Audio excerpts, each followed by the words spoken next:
prosecutors see as strengths and weaknesses of the case should it go to trial. The plea hearing will be held this Friday. I'm Andrea Tice. For more news affecting Alabamians, go to 1819news.com. And while you're there, subscribe to the daily newsletter. What's your biggest investment? More than likely, it's your home. So treat it that way when you hire a painting contractor. With PBS Painting, there are no gimmicks, no $99 specials. Just quality painting and someone who treats your home with the same respect that you do. At PBS Painting, we have been painting for years and look forward to many more years to come. With PBS Painting, the job gets prepped properly, whether it's cleaning, scraping, or priming. We always use quality products, which is a must for a quality paint job. So if you're looking for a painter that doesn't need upfront money and is on the job at all times, then please give me a call. Scott Bowers and PBS Painting, 294-5122. That's PBS Painting, 294-5122. Look at some of our work on Facebook at PBS Painting Montgomery. The 22nd Annual Autism Crawfish Boil benefiting Easter Seals of Central Alabama is April 11th at Riverwalk Stadium. Proceeds from this fun family event benefit autism programs at Easter Seals of Central Alabama. Enjoy all-you-can-eat crawfish, live music, and even a baseball game. The Autism Crawfish Boil, April 11th at Riverwalk Stadium. Stay and eat or grab them to go. Scan or visit mudbugball.com to purchase tickets and get info on curbside pickup. Mike Costanza with Chappie's Deli. And Jeff Marenko with Chappie's Deli. One of the reasons Chappie's Deli has been around for over 32 years is Blue Water Broadcasting. Yes, it is, and we have the perfect faces for radio. We sure do. And if you have a perfect face for radio, call Blue Water. Did you know that radio is the #1 reach platform in all of media? It's true. Call us to find out how to put radio's #1 reach to work for your business. Blue Water Broadcasting. Local folks helping local business. The views and opinions of the following program are solely those of the host and other contributors. These do not necessarily represent those of Liberty Acquisitions 825, Blue Water Broadcasting, its management, staff, or any advertisers.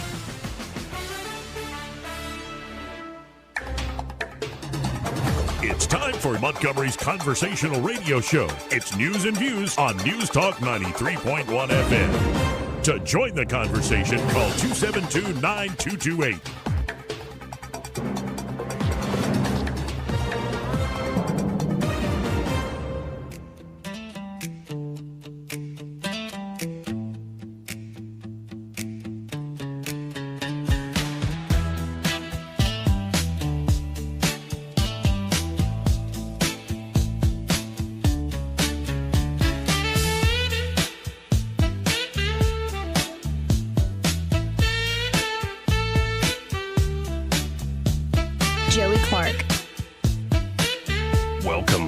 Into the program here, lovely Friday. Thank God for another beautiful day and hopefully a great show. In a little bit, we'll get into how I began my day beyond the normal routine. I think I'm going a little crazy. But Eddie knows what I'm talking about. Yeah, I've been down that road. Crazy.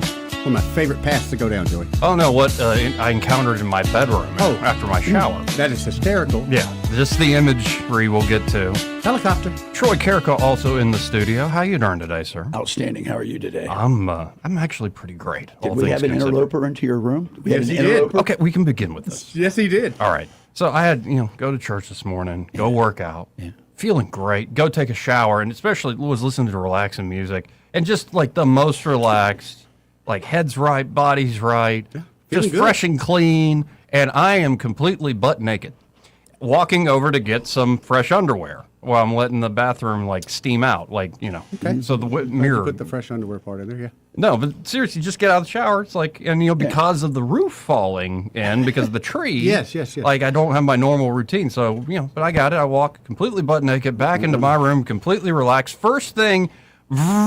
Wasp right by my head. Drone attack. I'm like, that's how it's gonna be. And so, as I'm completely butt naked. So first thing I do, because you can't fight naked, I grab an underwear. You're so wrong. Underwear. The important parts are covered. I know. So I got my boxer briefs on. Yeah.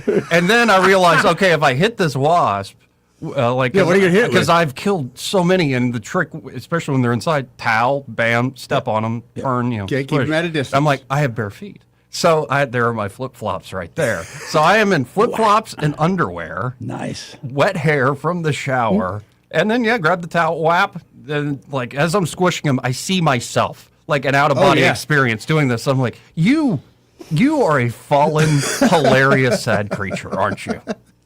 And you're letting this stupid little wasp bother you in that way. Anyway. No, you took charge of the situation, as I see it. You felt like you were attacked, and you took charge of the situation. I was attacked. But I don't understand why you bothered in to my get calmest clothes. moment. No, that's the part that I found the funniest after the fact. I'm like, I grabbed my underwear first. What is this? I was like, well, I don't want him to sting me there. Were you okay? That's a thought. Or were you just a little bit bashful? Well, that's kind of disturbing because one of the last things you expect when you get out and you're naked and you're just like, oh yeah, no, most relaxed part of the day. Teeth or something. Oh my goodness gracious! And it's right above where I sleep, so it's just like you're not going to get good sleep until we get this thing mitigated. Oh my goodness! Anyway, welcome into the program, folks.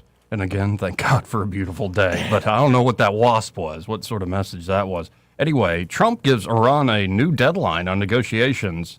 I think what he said is they asked for 7. I gave them 10 days. More bombing can go on. Right, a exactly. classic Trump line. Thank you, Troy. As the Wall Street Journal and Axios and several others are saying, they're considering sending an additional 10,000 ground troops into the theater, along with the Marine that are already there. And the Pentagon has apparently prepared 4 different options for a final blow. The U.S. also has deployed robot speedboats finally into the Persian Gulf to counter small boats and other things. Okay, so I've seen a few of those on YouTube. They'll come up on somebody's beach or on a beach, and people are like, hey, what is this? It's property of the U.S. Navy. It looks like a surfboard. The one we saw looked like a surfboard with a computer on it. That's all you could see, and just as gray as the day is long. Yep. And then apparently these robots were used to much success by Ukraine to hit the Black Sea Fleet of the Russians, the Ruskies. It's like a $200,000, $250,000 little speedboat is able to destroy multi-million-dollar. And this is what the Iranians were doing with these tankers. Yeah, well, that's how you do it. Yeah. So you kind of need to counter the small, cheap things with small, cheap things. Yeah. And the Ukrainians have been the masters of this, and they are now in theater to help with the counter-drone threat. So. And then J.D. Vance, apparently, it's being reported all over the place. We can get into the details from Axios, held a very contentious, difficult phone call with Bibi Netanyahu, criticizing Bibi for overselling chance of regime change. Fascinating moment in the palace intrigue. J.D. Vance and correct me if I'm wrong, but he's been more of kind of a independent guy. He's not a big war guy. Mm-hmm. And that's kind of what I liked about him. He's not afraid to use words instead of fists. But echoing also the Saudi prince earlier this week, all of the Gulf nations are now saying they want a quote-unquote permanent end to the threat from Iran, and then they'll help with Kharg Island. Of course they do. After you deal with it, we'll help. We'll run the commercial operation. After you put them in a stranglehold, we'll come around. Yeah. Apparently, the U.S. and Israel started bombing steel plants today, as well as hitting, I believe, a uranium depot or facility. Did. Now, and then in other news, we'll get back to the Iran war here in a second. The Senate agrees to end the TSA shutdown by not funding ICE. And the House, Mike Johnson in particular, is pissed off. Like, you don't normally see Mike Johnson get all animated. But didn't Trump say something to the effect he's going to pay him? Or Elon suggested, but the federal government said, well, no, you don't need to do that. Okay. But see, you're using them as pawns, and it is sadistic because these are guys, these aren't multimillionaires, these aren't $100,000 heirs. These are people that live and die by their paycheck. Well, what's even greater to me is that the hatred for the Republic, for Trump, everything that's so great that they're willing to take a critical part of our security apparatus out. Very much so. They don't care. But I have seen some of the feedback from flyers in the airports.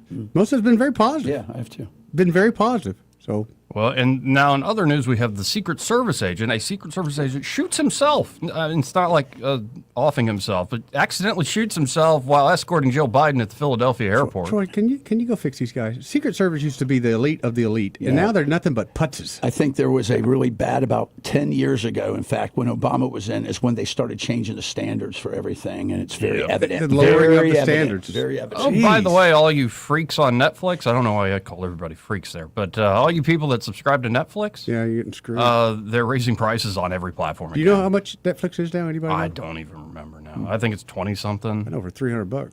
It's easily going to get to where cable was. Oh, certainly, but that's the whole plan. Yep. But you remember they increased what a year or two ago, and they said, "Oh, we're sorry." And did we you took see it the back." opening day festivities they did, where they had Bert Kreischer be like the master of ceremonies? Yeah. I'm like, what's that drunk doing out there on the Bert, field? yeah, Bert's Sorry got to some say issues. I didn't see Bert's that. got some issues going on there. Yeah, I don't know. It didn't come across as like, I don't Doesn't know. And they're help. trying to make like baseball exciting and Yeah. cool, and like let's have a big flyover and amazing like camera shots and epic copyrighted music and all this stuff to like. Blah, blah, blah, blah. But I think real baseball fans are like, get to the game already. you. Why I know that? Because that's what my grandfather Thank said you. to the TV. Right. Get to the game Well, it's already. like watching any NFL game or Super Bowl. It's all day of hype to watch a 2.5-hour semi-boring game. And then also in religious news, this came out yesterday at the New York Times. Roman Catholic churches see a massive surge of new converts. Excellent. And we'll get into the details. Bishops are trying to understand what's behind the wave. I mean, some are like, well, the Holy Spirit, but they're still, I think the quote is, we're still stymied. But people joining the church describe the reasons as highly personal. It's not something like the official evangelizers did. There are but these deeply more of a personal calling, reasons. an internal calling, yeah. And Which to me, is that's how it should be. That's the best way. Yeah. And in response to that, as you see, it's not just the Catholic Church. You're just seeing more and more, in particular, young men going back to more orthodox forms of absolutely. worship and belief across denominations. Yep. The feminists are not happy. Sheryl Sandberg, I don't know why I said it that way. Sheryl Sandberg, she is to focus on fighting against trad wives. And, you know, we fought for decades that women don't feel guilt about their professional lives. And like, maybe it's not guilt, Cheryl, but we can get into, maybe it's like, oh, I actually have a higher calling or vocation here. Nobody ever asked her. Right. That's the problem. Didn't ask her. Anyway, let's go back to the beginning here. This is Trump, says on Truth Social, as per Iranian government request, please let this statement serve to represent, see, this is calm Trump.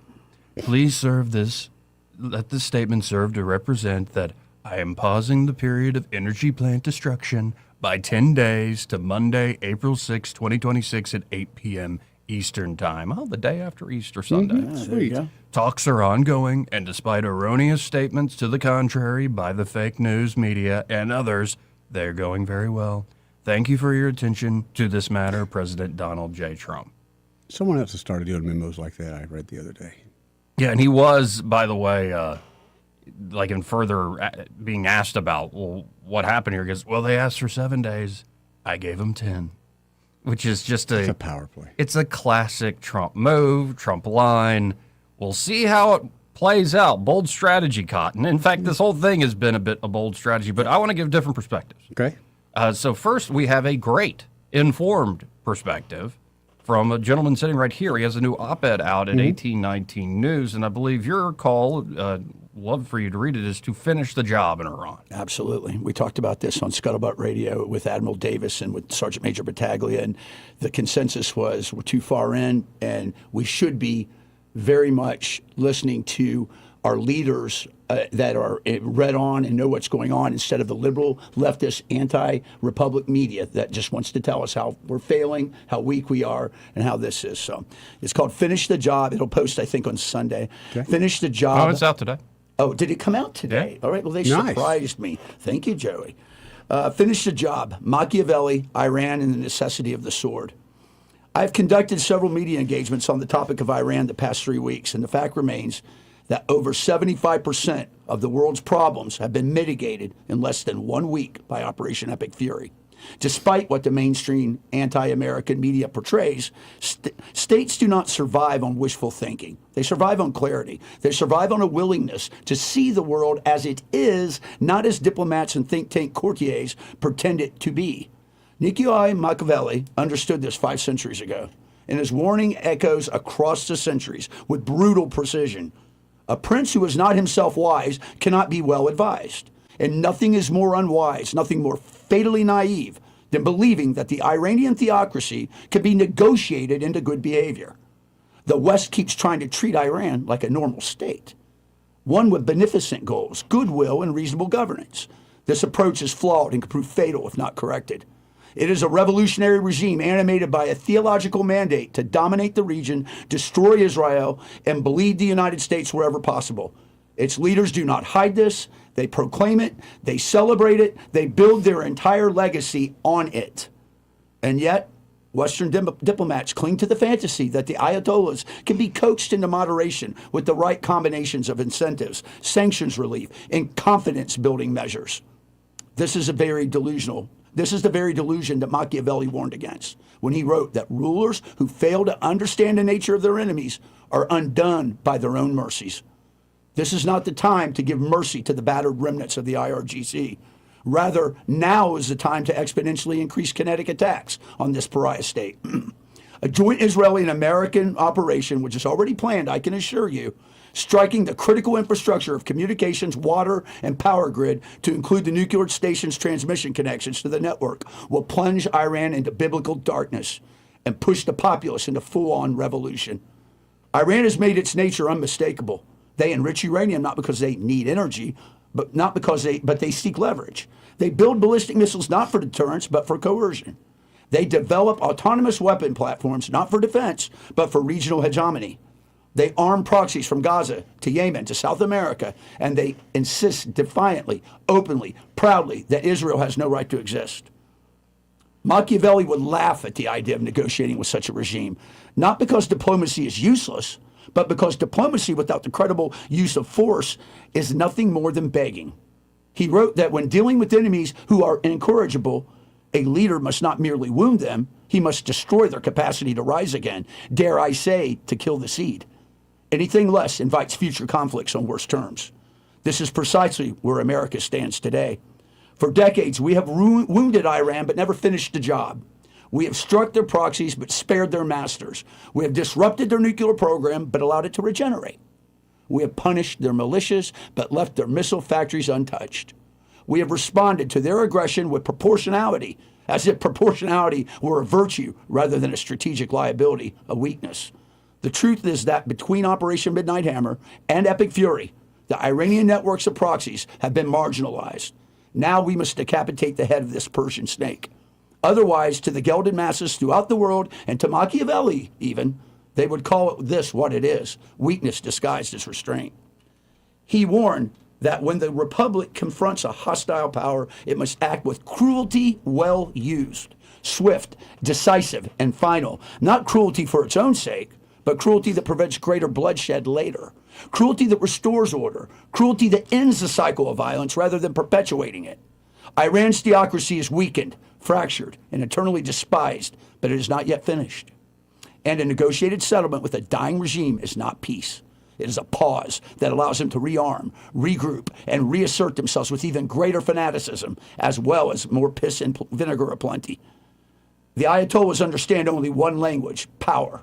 They respect only one currency, force. They fear only one outcome, annihilation of their ability to threaten their neighbors. Above all things, it is a sword that they respect and fear, and it is their native tongue. So let us speak to them in the language they understand. America, along with allied Israel, has decisively dismantled a majority of Iran's nuclear infrastructure, crippled its ballistic missile program, severed its command and control networks, and neutralized its capacity to project power through proxies, all without occupying a single inch of Iranian soil. What we have lacked is not the means, but the will, as well as the national leftist media driven with a vitriol and angst for all things Trump, pushing out propaganda on American weakness in a failed military operation. Not only is this untrue narrative distracting from the fight, it is criminal and seditious in nature and should be dealt with harshly. Machiavelli wrote that fortune favors the bold, not the hesitant. He warned that leaders who fail to act decisively when the moment demands it loses the opportunity that fortune offers. Today, fortune offers America a moment of strategic clarity. Iran is vulnerable, isolated, and exposed. Its proxies are overextended. Its economy is collapsing. Its people are restless. Its regime is brittle. This is the moment to finish the job.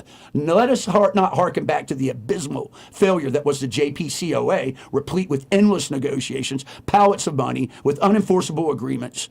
Rather, let us demonstrate the power of American resolve, along with decisive action that removes the threat at its root. This is not warmongering. This is over a decade of empirical realpolitik that I was immersed in. These hard takes and grim realities forged me, molded me, and my then interpretations and my now prognostications. This is deterrence. This is the restoration of order in a region that has known too little of it for too long. Peace is not achieved by trusting the untrustworthy. Peace is not achieved by rewarding defiance. Peace is not achieved by pretending that fanatics can be persuaded into moderation. Peace is achieved when the enemies of peace are rendered incapable of waging war. Iran has not deviated in their hubris and hatred. They have definitively told us who they are. They have shown us what they intend to do. They have demonstrated again and again that they cannot be trusted in any context. Thus, let us answer them not with illusions, not with concessions, and not with appeasement, but decisively with the sword. The way ahead is simple. Finish the job, end the threat, restore the peace. History will not remember the diplomats who begged tyrants for promises. It will remember the nations that had the courage to act. Machiavelli would tell us plainly, the time to act is upon us now. Otherwise, prepare to pay later. Troy Carrico, folks, and now looking at the latest of the news, the White House and the Pentagon are considering sending at least 10,000 additional combat troops to the Middle East in the coming days, according to a senior U.S. defense official. If the Trump administration decides to send extra troops, it will significantly increase the number of combat soldiers the U.S. has in the region. It is another signal the U.S. ground operation in Iran is being seriously prepared. The U.S. defense official expects the decision to be made next week, and so the troops will be from different combat units than the ones which have already been sent to the region. Apparently, the Pentagon is developing military options for a quote-unquote final blow in Iran that could include the use of ground forces in a massive bombing campaign, though Trump hasn't made a decision yet on pursuing any of these scenarios. He's ready to escalate if talks with Iran don't yield tangible results soon. And if you look at those options here, the first would entail seizing or blockading Kharg Island, Iran's key hub for the export of oil. The second would be to take Larik Island in the Strait of Hormuz, which houses Iranian bases and radars that track ships transiting Hormuz and hosts small boats that can attack civilian ships. Tehran has largely blocked the passage of oil through the vital strait in retaliation for the initial attacks by U.S. and Israel, pushing up global energy prices. The third possibility would be to invade Abu Musa Island in the eastern Persian Gulf, which gives Iran control over ships leaving the Gulf. The island and the nearby Greater and Lesser Tund Islands are held by Iran, but claimed by the United Arab Emirates, a key U.S. and Israeli ally. Finally, the U.S. could simply block or take control of ships exporting Iranian oil. According to Axios, there are also plans under consideration for U.S. troops to seize Iran's 450-kilogram stockpile of highly enriched uranium, believed to sit under bombed-out nuclear facilities deep inside Iran. Alternatively, the U.S. could further strike the sites from the air to ensure that Iran can't reach the material. Again, Trump has not decided on any of the courses of action, said the sources. If you notice, one of the things that's very resplendent throughout is we've not destroyed some of their critical infrastructure in that strait because we don't want to cause a logjam. So we've had a lot of proportionality, but the time's coming to put an end to this, and that's where I think we're headed. So, in a second, we'll get some of the perspective from members of Congress, as well as the very contentious call with the Vice President and Bibi Netanyahu. Also, deep piece here, a lot of details from Axios. Who's turning out to be, I think they are, at the end of the day, regime folks, but their reporting is actually on the minute and pretty straight up compared to some of the other legacy networks. But we got to hit a break. So y'all stay tuned. More after this. Want to carry News Talk in your pocket? Download the News Talk 93.1 app from the App Store. Available on iPhone and Android. Never miss a moment. Download now.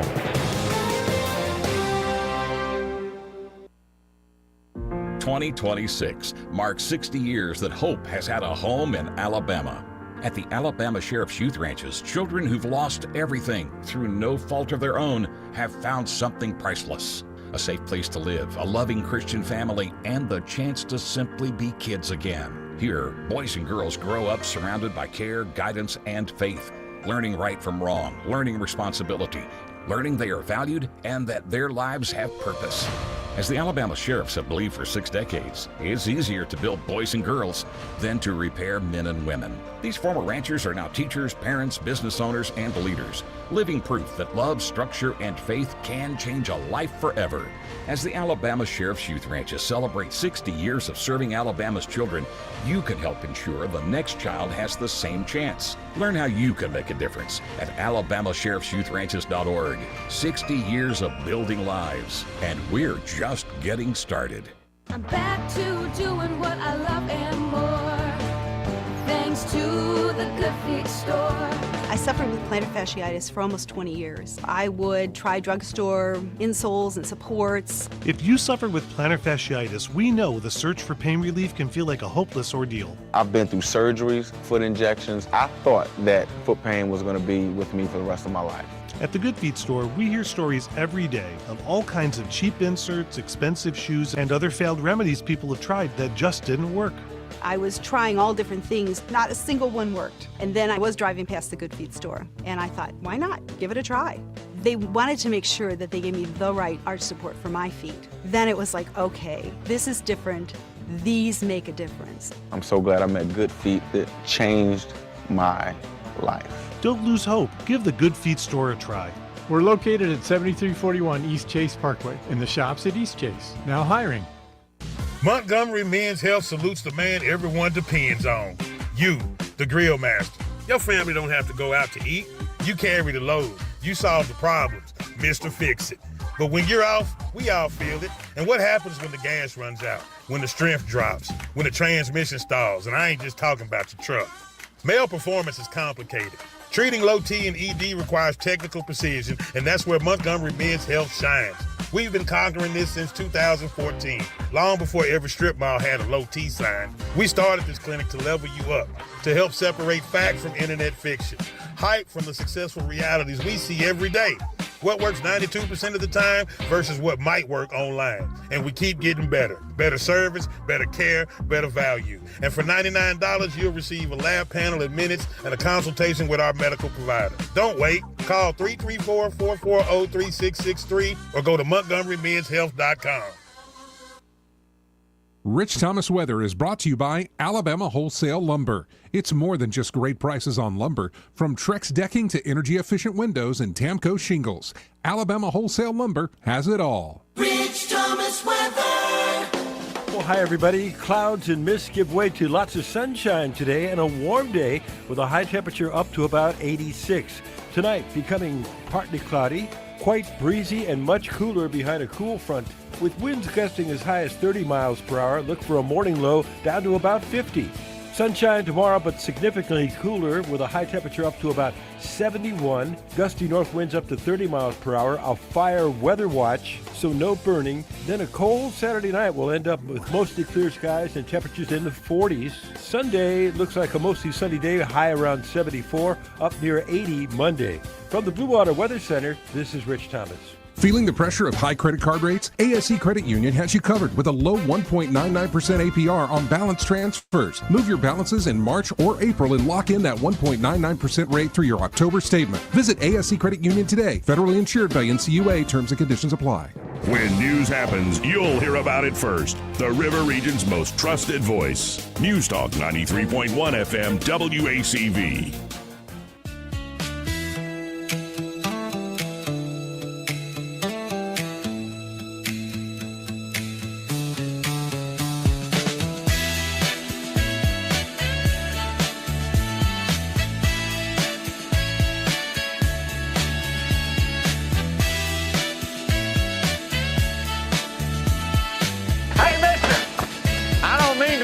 Tales out of school, but there's a fella in there who'll pay you $10 if you sing into his can. I'm not here to make a record, you dumb cracker.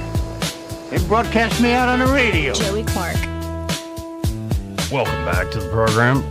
I'm your host, Joey Clark. And so, before we get into J.D. Vance and deliberations and apparently a contentious phone call with Bibi Netanyahu, as well as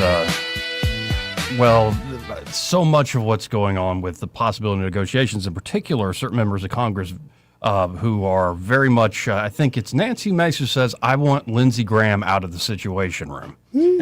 And but before we go to that, Trump has asked a very serious question. Yesterday, he joined the Five by phone. Yeah. And I think, because you mentioned, Troy, the bombing of electrical power and infrastructure, critical infrastructure for everyday people, and the effect on the civilian population. But you got to wonder, where's the civilian population right now? So Dana Perino asked that very serious question, not in a gotcha, just as a, do we know?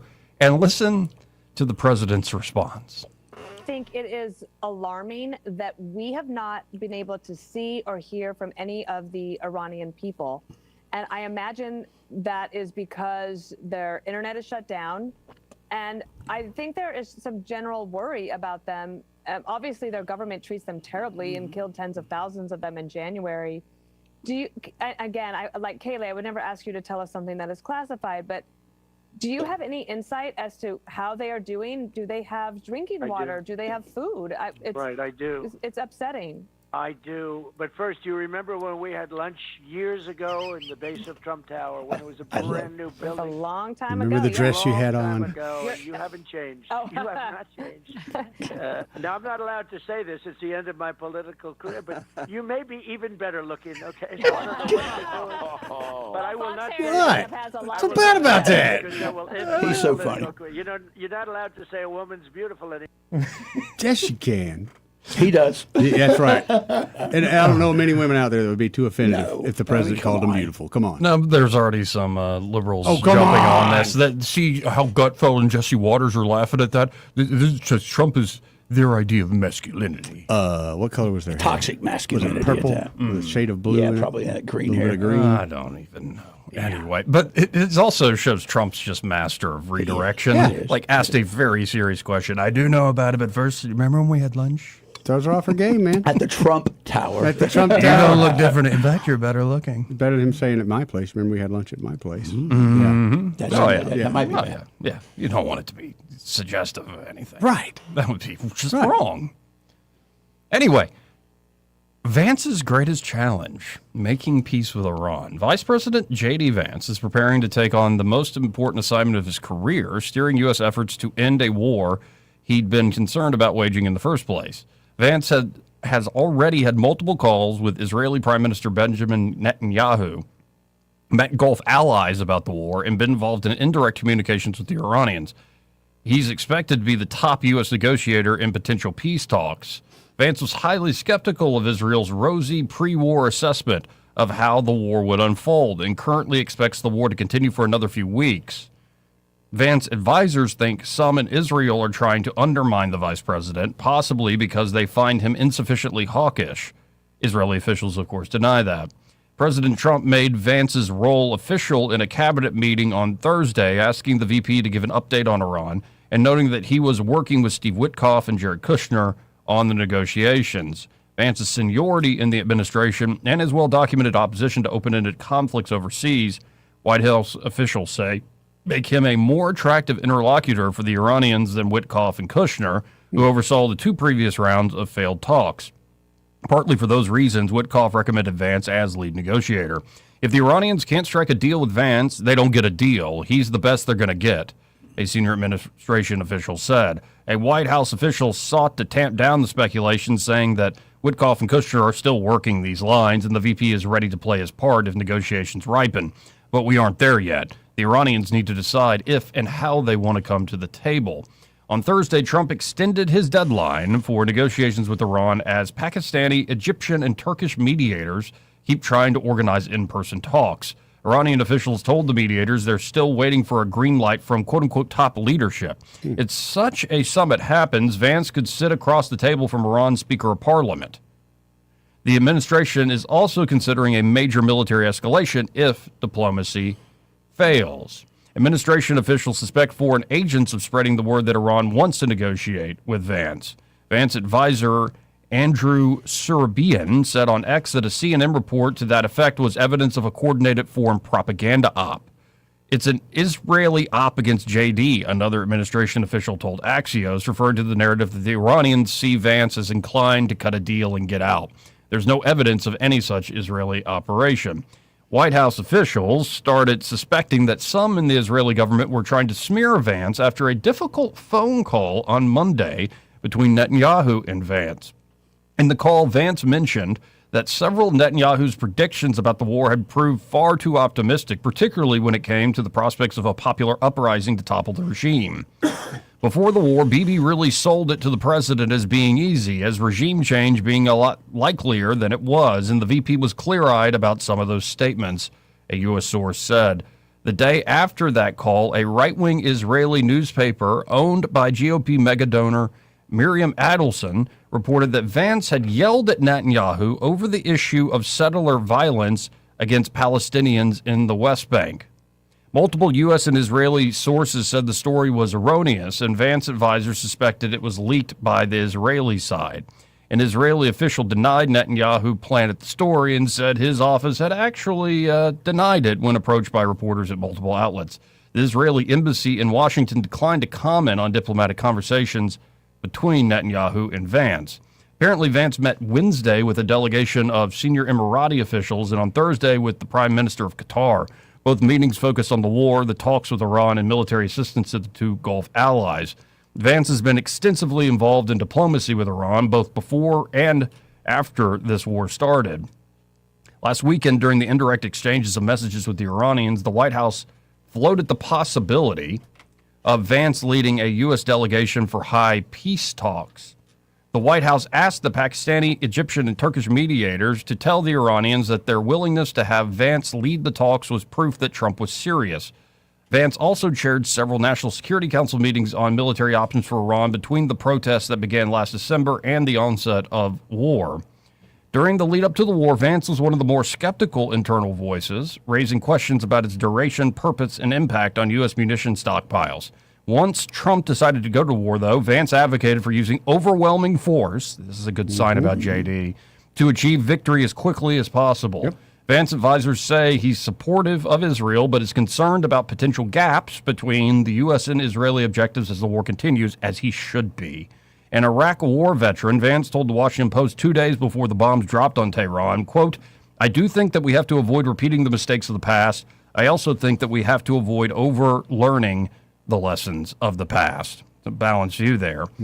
So also you saw Rubio on the tarmac today between meetings and flying over the daggum world, saying this will not be a prolonged conflict. So let's quickly here shift gears to a member of Congress. Okay. Just any member in particular? No, Nancy Mace. Which you remember that Scott Bessent line, right? Yeah. Yeah. Not a fan. You're not a fan of Nancy Mace? No. Would you kick her out of bed for eating crackers? Oh, yeah. Okay. That crazy, yeah. Okay. Yeah, you don't? Yeah, she's too crazy. You don't like that? Just Bob? too emotionally unstable. Eyes. Yeah, she's just too emotionally unstable. I got enough of those people in my life. I was about to say, it's kind of your... That was just a cheap shot, Joey. Cheap shot. Yeah, you kind of put it up on the tee for me, like we're playing t-ball over here. Yeah, too many of those in my life. Huh? Yes, too many of those in my life right now. But here is Nancy Mace essentially, well, I'll let the woman speak for herself because she certainly knows how to do that. Let's listen in together. I know that you were part of a House Armed Services Committee briefing just yesterday. You walked out. Tell us why. I did. I think, the frustration was shared in that room between Republicans and Democrats alike. President Trump, I want to be very clear, has done an excellent job so far. We are winning. We have won. And now I believe we owe the American public, the American people, the men and women we're sending into war, we owe them an answer to the question is, how does this end? And I think there's some frustration between what maybe perhaps the Pentagon is saying versus what the public has been told. And I have grave concerns about the Washington war machine getting us into another 20-year plus endless war. And for what? And I'm unwilling to put South Carolina's sons and daughters on the ground into battle in Iran. I don't want that to happen. Do you believe the administration has an end game here? I don't know. I would like to believe that they do, but I haven't seen an exit strategy yet. And I think that's where a lot of us share the heartburn. I support the president. I think he's done a fantastic job. He goes in, he's very surgical, he's quick. But what I'm also seeing are folks that senators, for example, Lindsey Graham, who are trying to protract this thing, who want to send people into war, troops on the ground. Comparing this to Iwo Jima, I don't think so. We lost 7,000 Marines on the black sands of those beaches in Iwo Jima. This is not the same. It should not be the same. He has destroyed Iran's Navy. Trump has destroyed their missile capabilities. He has just taken to task everywhere across Iran. And now I believe it's time to secure that victory. We've won.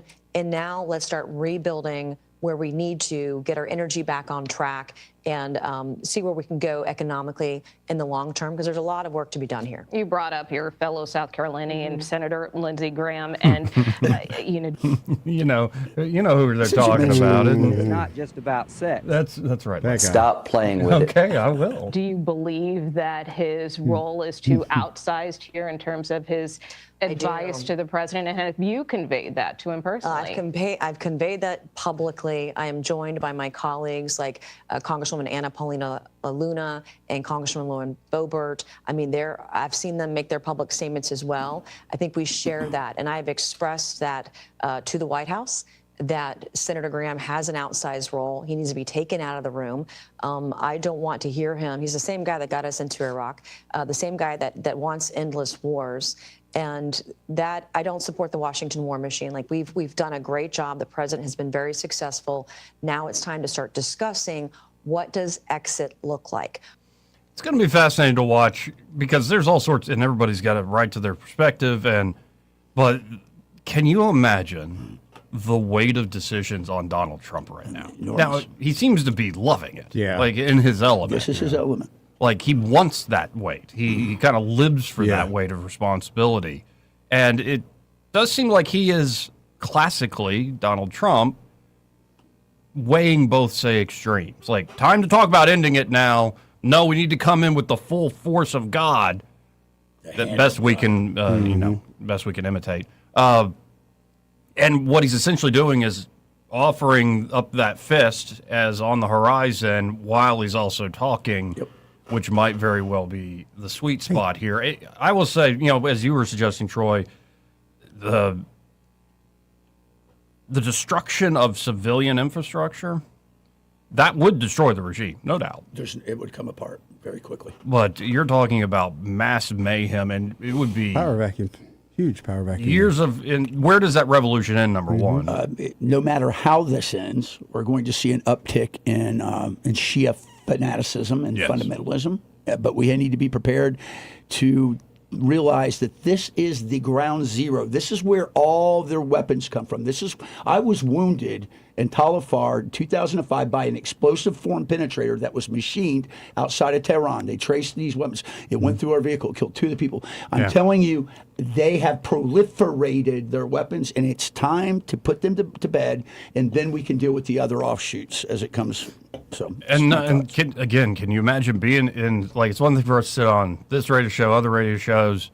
Can you imagine being in the Oval Office or the Situation Room? And I'm sure the perspectives, like, say, okay, we're going to go if they're not going to cooperate. How do we go? Is it going to be take out the oil infrastructure, take control of the islands all throughout Hormuz, which is causing the biggest problem right now? Or is it the full-on, we're destroying your power plants, we're destroying all sorts of things? And who knows? I think that's not a high-level strategy thing. At that point, it's like, how do we follow through on this? Well, right now, what we have, so let's just take a look at what we have. We have the 1st Brigade of the 82nd Airborne forward deployed with their HHC headquarters. We have 3 Marine Expeditionary Units, 2 of which are already on position, another one coming. That's about 5,000 and 5,000 men. Then you've got about 25 to 3,000 in the first Brigade of the Airborne. We've got the 4th Brigade Stryker Team for the 4th Infantry Division, and we've got the 25th Stryker Brigade from the 25th Infantry Division, which is another 5,000. So we've got maybe about 25,000 troops just now there. Now, I can tell you this. I know there's got to be operators on the ground. We have operators on the ground. This has been planned for some time, Joey. There are strategic points of power that they can knock out. And I wouldn't be surprised if we see a we see some sort of lightning blitz into Tehran and knock out the remnants of everybody that's there. And I know that the Israelis have been planning all the targeting decks there, so they're pretty up on it. But let's just see what happens. I think the way you do it, you cut off that power, and that's going to throw them into a full-on revolution. There's just no doubt about that. And what will that mean? It would mean a lot less lives on the ground campaign, but there will be some rebuilding to be done. And that's why he's trying to keep that infrastructure in place. Yeah. Hey, 272-9228 if you want to join in on the conversation. That's 334-272-9228. You know, there was a tweet I saw Jocko Willink pointing out and almost reacting to, and it gives, and I would love your opinion on this, Troy, just for insight into the psychology of a warrior getting ready possibly on the eve of battle. I mean, it started a little bit with the jokes. Like, can you imagine after the Marines are called over there, all of a sudden you see the Army just parachuting into what they have to watch the Rangers go first. And Willing made a point. He said, for all the worry and woe about boots on the ground, there's nobody more than those Marines, those members of the 82nd Airborne, that want their boots on the ground. Is that, you think there's a truth to that? Yes, there's no one there. I believe it was Ulysses S. Grant who said this: no one desires a war less than the warrior, because the stakes are existential for them. And but I will say this: we have returned back to an all-volunteer professional force they got their fangs out. They're ready for some ass-kicking violence on the objective if that's what is needed, and they will do just that. Now, the big thing that I think we're trying to really get a better grip on is the counter-drone piece of it, and that's why the Ukrainians are there right now with some new equipment. Mm-hmm. That way, if we do get to Kharg Island, and they are bringing those, we're going to be in a static position that might be under threat. So I think they're trying to be very cautious and force protection minded as they're doing this. Yeah, no, it made a lot of common sense to me that there are definitely a lot, especially the guys who are really talented, hardcore, really devoted. They didn't sign up to Nazi action. And that, again, I keep saying this: America lacks the intestinal fortitude and the testicular gratitude, if you will, to understand that war is bloody, lives will be lost, every life is precious. But if this is what our warriors are called to do, then we will do it, and we will do it with great aplomb and great tactical proficiency. Amen. And it's always at times like this, and we'll get into this in a little more detail, because there's an announcement that the Lord of the Rings are going to do a sequel, and I'm like, no, stop it. You said Tolkien would not be happy with this. Stop it. Just don't do that. But a good lesson, especially in times of war, is no matter the amount of human effort for good or for evil, ultimately it's God who's in charge, and God that gets things across the finish line. The Most High rules the kingdoms of men. You know what? That's something that I think we fail to remember is this: if you want peace, then you prepare for war. Right. But you pray in earnest for everything. And I think that's right, Joey. And I continue to pray that this will come to an end and create not another conflict a few months later or a few years later, but a lasting peace for, in particular, that region of the world.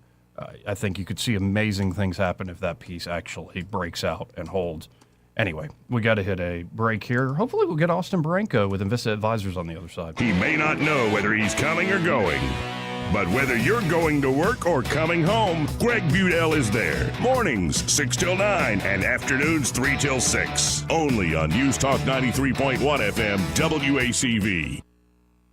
Before you commit to that plumbing repair or upgrade, get a second opinion from Headley Plumbing. Our estimate could save you thousands. We do it all: residential, commercial, and septic tank service, serving the entire river region. No membership, no contract, just fair, reliable service. Call Headley Plumbing at 285-3667 or visit headleyplumbing.com. In our business, a flush beats a full house. Headley Metal Buildings has been your source for quality metal buildings in the river region since 2007. Carports up to 24 feet wide, RV covers, storage buildings, even a sturdy metal barn up to 54 feet wide. Your structure can be customized, installed on level ground, and comes with a 20-year warranty. Let Headley Metal Buildings help you find the perfect solution. Financing available. Call 285-3667 for details, or find Headley Metal Buildings on Facebook. For too long, Alabama's statewide news companies have shamed us for our conservative Christian values. Alabama deserves a news company that cherishes our culture, a company that isn't bought and paid for by the powers that be. 1819 News is that company. Run by Alabamians for Alabamians, 1819 News celebrates what is good and beautiful about our state, while exposing those who work against our values in secret. Just go to 1819news.com to learn more. Subscribe to our newsletter. That's 1819news.com. Hi, I'm Carl Schmidt, naturopath and owner of the Herb Shop Wellness Center at 8161 Vaughan Road. You know, with over 30 years experience in natural wellness, I've seen countless health fads come and go. A few years ago, we added a patented technology that actually activates your stem cells. It reverses the aging process at the cellular level. However, you do need proper hydration and targeted nutrition. At the Herb Shop, our advanced scanning and testing technology allows us to accurately assess your nutritional needs and get a customized plan for you. Come in today and see what the Herb Shop can do for you. We get this question all the time. Do you handle that? Buying or selling a home? Yes. Commercial? Yes. Land or investments? Absolutely. Hannah and Eddie Realty Group. One team. Every real estate move. 334-322-0662. The premier place the River Region turns to for news, weather, traffic, and opinion. News Talk 93.1 FM WACV.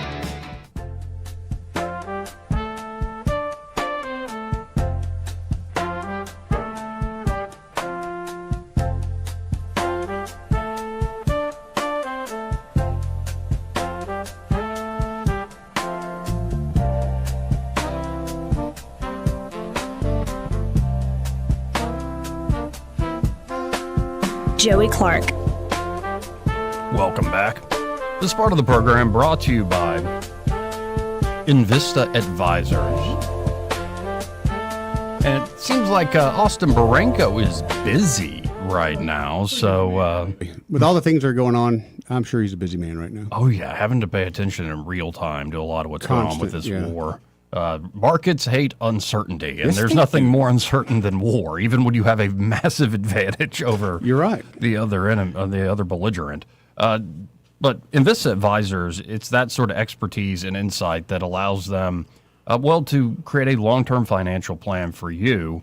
And so if you are looking for asset management, of course, they can help you with that. Austin runs the brokerage desk there, and Brant McDonald has been the chief strategist there for years and years and years. You've heard him on these airwaves with Greg quite often. Udell. Mm-hmm. But it's beyond just asset management, though that is a key part of a big financial plan. It's not the only part. So it could be you're looking to set up a family or have a long-term plan for the kids or life insurance concerns. Definitely. Or it could be a lot of your money's tied up in a small business or you're managing an endowment or a nonprofit and want some help with that. They have CPAs, business consultants, and yes, investment advisors all working together to provide a comprehensive financial plan for you. So if you want to start the conversation, just call them up today at 387-0094. Again, that's 387-0094. And be sure to tell them that Joey, that fella on the radio, sent you. Again, Eddie Bader and Troy Carrico here in the studio in the house with me. And, that point I just made about the Most High rules the kingdoms of men. There's this wretched article that came out from a group called CBR saying the Lord of the Rings trilogy is an iconic film series, but it also has many elements that are difficult to watch in modern day. And so there's so much, like the lack of female characters and stuff. I'm like, talk about one of the greatest female characters ever in Éowyn, I believe. Yeah. I remember when I read that in the book as a kid. I'm like, what a woman. She's and it's a great moment. And anyway, and the love story between Arwen and Aragorn is not some cheesy thing. It's deep and profound, and in fact, it's, I believe, based on Tolkien's own love. And when you listen, if you read any Tolkien, folks, you're going to find he's very Catholic. He talks about how when he's down in life and his faith feels loose or slipping, he returns to the Eucharist. And I believe the quote is something along to the lines of, in that you will find romance, adventure, you will find all the joys and journeys of life, and help also, refuge to get you through the worst of life. But one part of this story just is this, quoting this wretched article. Meanwhile, there's far too much moral clarity in The Lord of the Rings. For the story to feel authentic and relatable. With very few exceptions, the heroes are always good and the villains are always evil, and yet the 21st century has no place for black and white perspectives. In fact, newer fantasy stories have also been blending genres to rise above the cliched archetypes. A notable example is the Green Knight's surreal approach. Lord of the Rings simply isn't cool or unique enough anymore. A guy named John Daniel Davidson responded, and it's a great response. There's a million things wrong with this article on the Lord of the Rings, but let's take one glaring error, that the heroes are always good. Recall that Frodo, the story's protagonist, fails in the end to destroy the ring. Fails. When the moment comes, he decides to keep it. The ring is mine. Yes, precious. It's only because Gollum attacks him and bites off his finger that the ring does fall, together with Gollum and Frodo's finger, into the fires of Mount Doom. This was the hidden role that Gollum had to play because Frodo spares his life. That Gollum had to play in what Tolkien called the Eucatastrophe. You've heard of catastrophe. The Eucatastrophe, the Eucharist. I love it. The thanksgiving for God's divine grace. The unforeseen appearance of divine grace and intervention at a moment when all is lost. In Tolkien's Legendarium, morality is black and white, just like it is in our world. But his characters are not black and white. Like a Boromir, for instance. Faramir, for instance. Denethor. Like, these are not... Theoden. Like, none of these characters are, like, straight up. They're fallen and complicated, just like real people are. And so I love that phrase that I believe Tolkien came up with, eucatastrophe. And I think it's just an insight that, you know, for all the effort that we put forth, and I think we all are called, like Sam to Frodo, to look out for our friends and carry them when they can't carry their own burdens, and to put forth your best effort, and for Aragorn to go, sorry for nerding out, but go to the gates of Mordor, knowing it was a suicide mission, with only a hope that indeed Frodo and Sam would succeed. So it is human effort and human effort and human effort, but the beautiful thing about this is, like, for all that effort and responding to the call, it is God at the end of the day who intervenes when all seems lost and saves us. It is by God's grace that we are saved. Anyway. You know what's beautiful that, though? Think of it this way. For all things, even evil, they work for the good of God. And Gollum had his role to play, and he did, and it was all set good. So yeah. Amen. Yeah. So time to, instead of watching whatever latest slop property right they got and put out, like the Rings of Power is just a terrible show. Go reread The Lord of the Rings.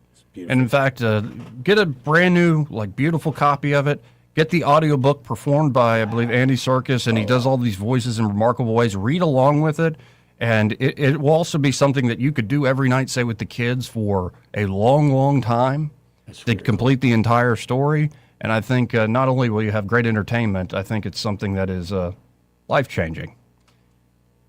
We'll be right back. Broadcasting from the Riverside Chevrolet Master Control Center, this is WACV Cusana, News Talk 93.1 FM. When it's Chevy, it's Riverside.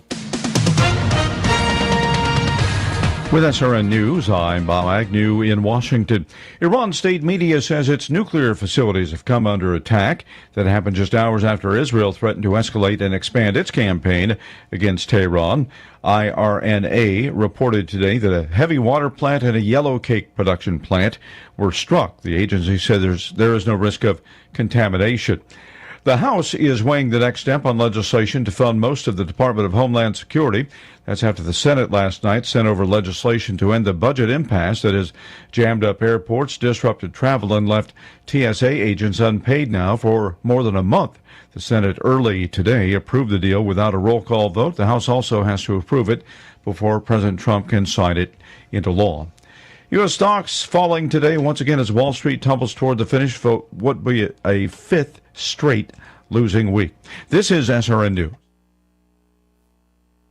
Hi, Mike Gallagher here, host of the Mike Gallagher Show. As we head into spring, there's some good news in the housing market. Rates have recently dropped. When rates drop, payments can drop. That can mean hundreds of dollars a month back in your pocket, money you can use to pay bills, reduce debt, or strengthen your financial position. That's why this is the time to talk to my friends at Fellowship Home Loans. They're helping homeowners refinance into lower rates and reduce their monthly mortgage payments. Fellowship also offers a fixed rate line of credit for home projects or consolidating a high interest debt with fast approval and a predictable rate. Remember, many people still qualify to skip their next 2 mortgage payments. That's 2 months of breathing room while you reposition financially. I've used Fellowship personally. I trust these guys. Before you make your next move, go to fellowshiphomeloans.com/Mike G, fellowshiphomeloans.com/Mike G, or call 800-510-MIKE, 800-510-MIKE. Fellowship Home Loans, mortgage lending by the book. Nationwide Mortgage Bankers, DBA Fellowship Home Loans, Equal Housing Lender, NMLS number 819382. Rich Thomas Weather is brought to you by Wiley Sanders Truck Lines. Go to work for a family that puts God and family first. Wiley Sanders is looking for experienced dump truck drivers. Call them today, 855-777-9785. Drive for Wiley Sanders Truck Lines and be part of the family. Rich Thomas Weather. Well, hi, everybody. Clouds and mist give way to lots of sunshine today and a warm day with a high temperature up to about 86. Tonight, becoming partly cloudy, quite breezy and much cooler behind a cool front. With winds gusting as high as 30 miles per hour, look for a morning low down to about 50. Sunshine tomorrow, but significantly cooler with a high temperature up to about 71. Gusty north winds up to 30 miles per hour. A fire weather watch, so no burning. Then a cold Saturday night will end up with mostly clear skies and temperatures in the 40s. Sunday looks like a mostly sunny day, high around 74, up near 80 Monday. From the Blue Water Weather Center, this is Rich Thomas. From the Blue Water Broadcasting News Center, these are today's top stories. The Alabama Forestry Commission has issued a fire alert for Saturday due to dry conditions and wind gusts across the state. With the elevated risk, the Forestry Commission strongly discourages outdoor burning until conditions improve. In the last 7 days, 147 wildfires have burned approximately 5,600 acres of forest land across the state, including 464 acres in Montgomery County alone. Governor Kay Ivey is reminding families about the upcoming deadline for the Choose Act school choice program. Open enrollment for Alabama's school choice educational savings account program ends later this month. Families may apply for the 2026-27 school year through Tuesday, March 31st. Alabama men's basketball team takes on number 1 seed Michigan tonight in the Sweet 16. The matchup features 2 of the highest-powered offenses in the Midwest region semifinal with an Elite 8 bid on the line. With one of the tallest teams in the nation, Michigan is a 9.5-point favorite. Tip-off is set for 6:45 tonight from the United Center in Chicago. From the Blue Water Broadcasting News Center, I'm Sky Mosley. This hour of news and views is brought to you by our good friends at Alabama Home Mortgage. Alabama Home Mortgage, 567-4223. Visit them on the web at myalabamahomemortgage.com. NMLS number 1586368, an equal housing lender. Let me tell you about one of my favorite restaurants in Montgomery, Sinclair's. For decades, Sinclair's has been the perfect destination for an us moment, a quick lunch with friends, or a fabulous dinner out. From mouth-watering steaks, fresh Gulf seafood from Destin Connection, pasta dishes, crisp salads, along with great burgers, wings, and sandwiches, Sinclair's is unequaled in the river region. Open for lunch at 11 every day with daily lunch and dinner specials, and don't forget Sunday brunch. The normal menu along with shrimp and grits, eggs Benedict, country breakfast from 10 to 2 on Sunday. Sinclair's is the perfect place to dine. Gather with friends at the bar and enjoy life with live music every Wednesday through Saturday. Planning for a large group, Sinclair's can handle your group up to 60 downstairs to full catering for hundreds off premises with their special catering menu. Sinclair's on Vaughn at Taylor. Sinclair's, a Montgomery tradition for over 30 years. Sinclair's. The views and opinions of the following program are solely those of the host and other contributors. These do not necessarily represent those of Liberty Acquisitions 825, Blue Water Broadcasting, its management, staff, or any advertisers.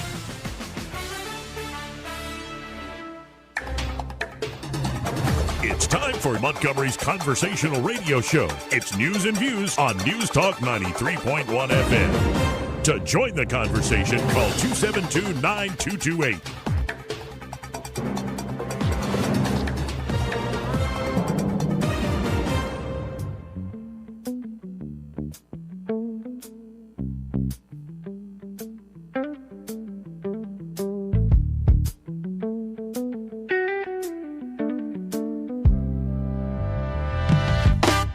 Joey Clark. Welcome back. Second hour, and I'm looking at an article here from, of all places, the New York Times, but it's not about politics. Okay. And that's one thing I find, that when corporate media goes away from the having to do the political fight, sure, they sometimes actually, you remember, oh, there's a reason they used to be the paper of record. Like that hired talented, they hire really talented writers, Right. you know? And in a way, they still have that prestige. People still, even if you hate them, whether or not there's some who love them still. The New York Times still has this ring to it, but apparently, people are joining the Roman Catholic Church in surprising numbers, and bishops are a bit baffled by it. Even like they're happy about it, but this Easter, the Archdiocese of Detroit will receive 1,428 new Catholics into the church, its highest number in 21 years. That's great. The Archdiocese of Galveston, Houston will have its most in 15 years. The Diocese of Des Moines, the count is jumping 51% from last year, from 265 people to 400. The first year after the election of Pope Leo XIV, the first pontiff from the United States, many Catholic churches across America are welcoming their highest numbers of new Catholics in recent years. The newcomers are set to officially be received into the church during the Easter Vigil Mass, the night before Easter Sunday on April 5th. Bishops are buzzing about the surge and confounded by what's behind it. Of course, we think it's the Holy Spirit, Cardinal Robert McElroy of Washington said, but we're kind of stymied. His own archdiocese is set to have 1,755 people enter the church this Easter, up from last year's 1,566. Which had already been the highest number in at least 15 years, according to the Archdiocese records. Others have noticed similar trends. By the way, think about how small those numbers are, though, compared to the entire population of the United States. Yeah. And yet they're still historic increases. Yep. It shows how low things were going. Yep. In terms of just Christian identity across the board, no matter the denomination. We talked about that years ago, how people were just turning away from the church, especially your generation and younger. We're absolutely turning away from the church. What's your number? What's your number? Cardinal McElroy recounted a huddle of bishops asking one another between sessions at a recent conference. Each diocese has its own process for tracking conversion data, making a reliable real-time accounting difficult. The Times gathered data from 24 dioceses, including some of the country's largest like Los Angeles and Phoenix, as well as rural and smaller ones like Gallup, New Mexico, and Allentown, Pennsylvania. Each reported a significant jump. Respondents pointed to a range of possible reasons, including the desire for community, social and political instability, outreach to young people, and technological change. In our age of uncertainty, in our age of great anxiety, is a thirst and hunger for God and stability that faith brings to people's lives, said Archbishop Mitchell Thomas Rosansky of St. Louis, where the reported numbers have not been this high since 2016. Wow. Two significant societal shifts have upended human sense of community in recent years, pushing people toward Catholic faith, he said. I think technology has isolated us from one another. I think that COVID has really magnified that isolation. We are realizing many of the ills of our society, particularly anxiety and depression, come about from that isolation. He has found the loneliest group of people entering the church to be those ages 18 to 35, a cohort several dioceses noted had experienced particular growth. Many dioceses said that there had been a drop during the coronavirus pandemic when many in-person churches activities stopped. But in many cases, this year's numbers go beyond making up for that dip. In Philadelphia, the new total is double what it was in 2017. In Newark, New Jersey, 1,701 people will join the church this Easter, compared with 1,000 in 2010. The broader Christian population in the United States has been stable for several years after years of decline, according to a survey from Pew Research Center last year. Orthodox Christianity has also experienced a striking influx of new adherents recently. It is unknown if the same trend is playing out across all organized religions. And I believe by Orthodox Christianity, what are we looking at? We're looking at, Eastern Orthodox, but also like Confessional Reformed Calvinist traditions. Greek Orthodox. You're seeing, but it's almost like folks are yearning for, my guess is yearning for something that hasn't changed in thousands of years, or at least something that actually, we really mean what we say here. And it's sort of a high standard you have to hold in front of yourself. You're absolutely right. And I feel like it started when Charlie Kirk I really think that was an impetus. I think that was an impetus to this thing. And what a terrible story, but what a great ending. But perhaps as we keep reading this, we shouldn't think of it's just because the more Orthodox forms are so much better. It should instead be listen to the people that are going back. Amen. So Jacqueline Shavira, 41 from Grants, New Mexico, is joining the church this Easter with her 2 children. She had been baptized as a child but never confirmed as a Catholic and instead grew up a Jehovah's Witness. She pulled away from all of it as a young adult, she said, but something changed when she became a mother. There was a void in me that I couldn't fill, she said. Then she met her fiancé, who was Catholic, started going to Mass with him, and wanted to have a Catholic marriage. Pope Leo had nothing to do with her decision, she said. For me, it's way more personal, way smaller, just having my kids the way I want to raise them, the way I want to run my home with my husband and live our lives. Only 8% of the roughly 53 million Catholic adults in the United States are converts, according to a Pew Research Center study last year that found that marriage was a main reason for joining. Other reasons include spiritual fulfillment, friends, and family. Joining the Catholic Church as an adult typically involves a process of taking classes known as the Order of Christian Initiation of Adults. Occasionally, it can instead involve a more private, bespoke study, as was the case for America's most high-profile convert, Vice President J.D. Vance, who joined the church in 2019 at the age of 35. The path and rituals can differ slightly depending on whether one has no previous connections to the church, has already been baptized, or is coming from a different branch of Christianity. The night before Easter Sunday, at the annual Easter Vigil Mass, newcomers receive sacraments of baptism, confirmation, and the Eucharist, and are officially initiated into the church. In some cases, new media and online voices have outstripped local church leaders as formative forces. This is the technology part. For Jesse Araujo, I'm saying that wrong, I'm sorry. For Jesse, who's 19, from Pahrump, Nevada, a rural part of the Archdiocese of Las Vegas. Okay. The biggest influence in drawing him to the faith was listening to Catholic podcast stars he found on YouTube, like Father Mike Schmitz, who does the Bible in a Year podcast, for instance. He went to Mass only a few times before joining the initiation process. A lot of people spend their time scrolling through TikTok. My version of that is apologetics, he said, referring to speakers who make arguments for faith. He felt an obligation after learning about the sacraments. I follow Jesus. Jesus left a church. I should follow that church, he said.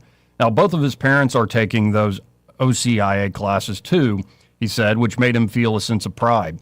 In Detroit, Sharon Khalil, 26, who entered the church this year through the Cathedral of the Most Blessed Sacrament. She was raised Jewish and described her young adult self as atheist. But last summer, she started visiting churches. It's hard to explain. It just really felt like a calling on my heart, she said.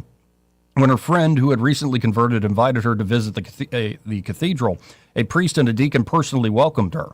The first time she decided to pray, she prayed that she and her husband, who is not Catholic, would conceive amid fertility struggles.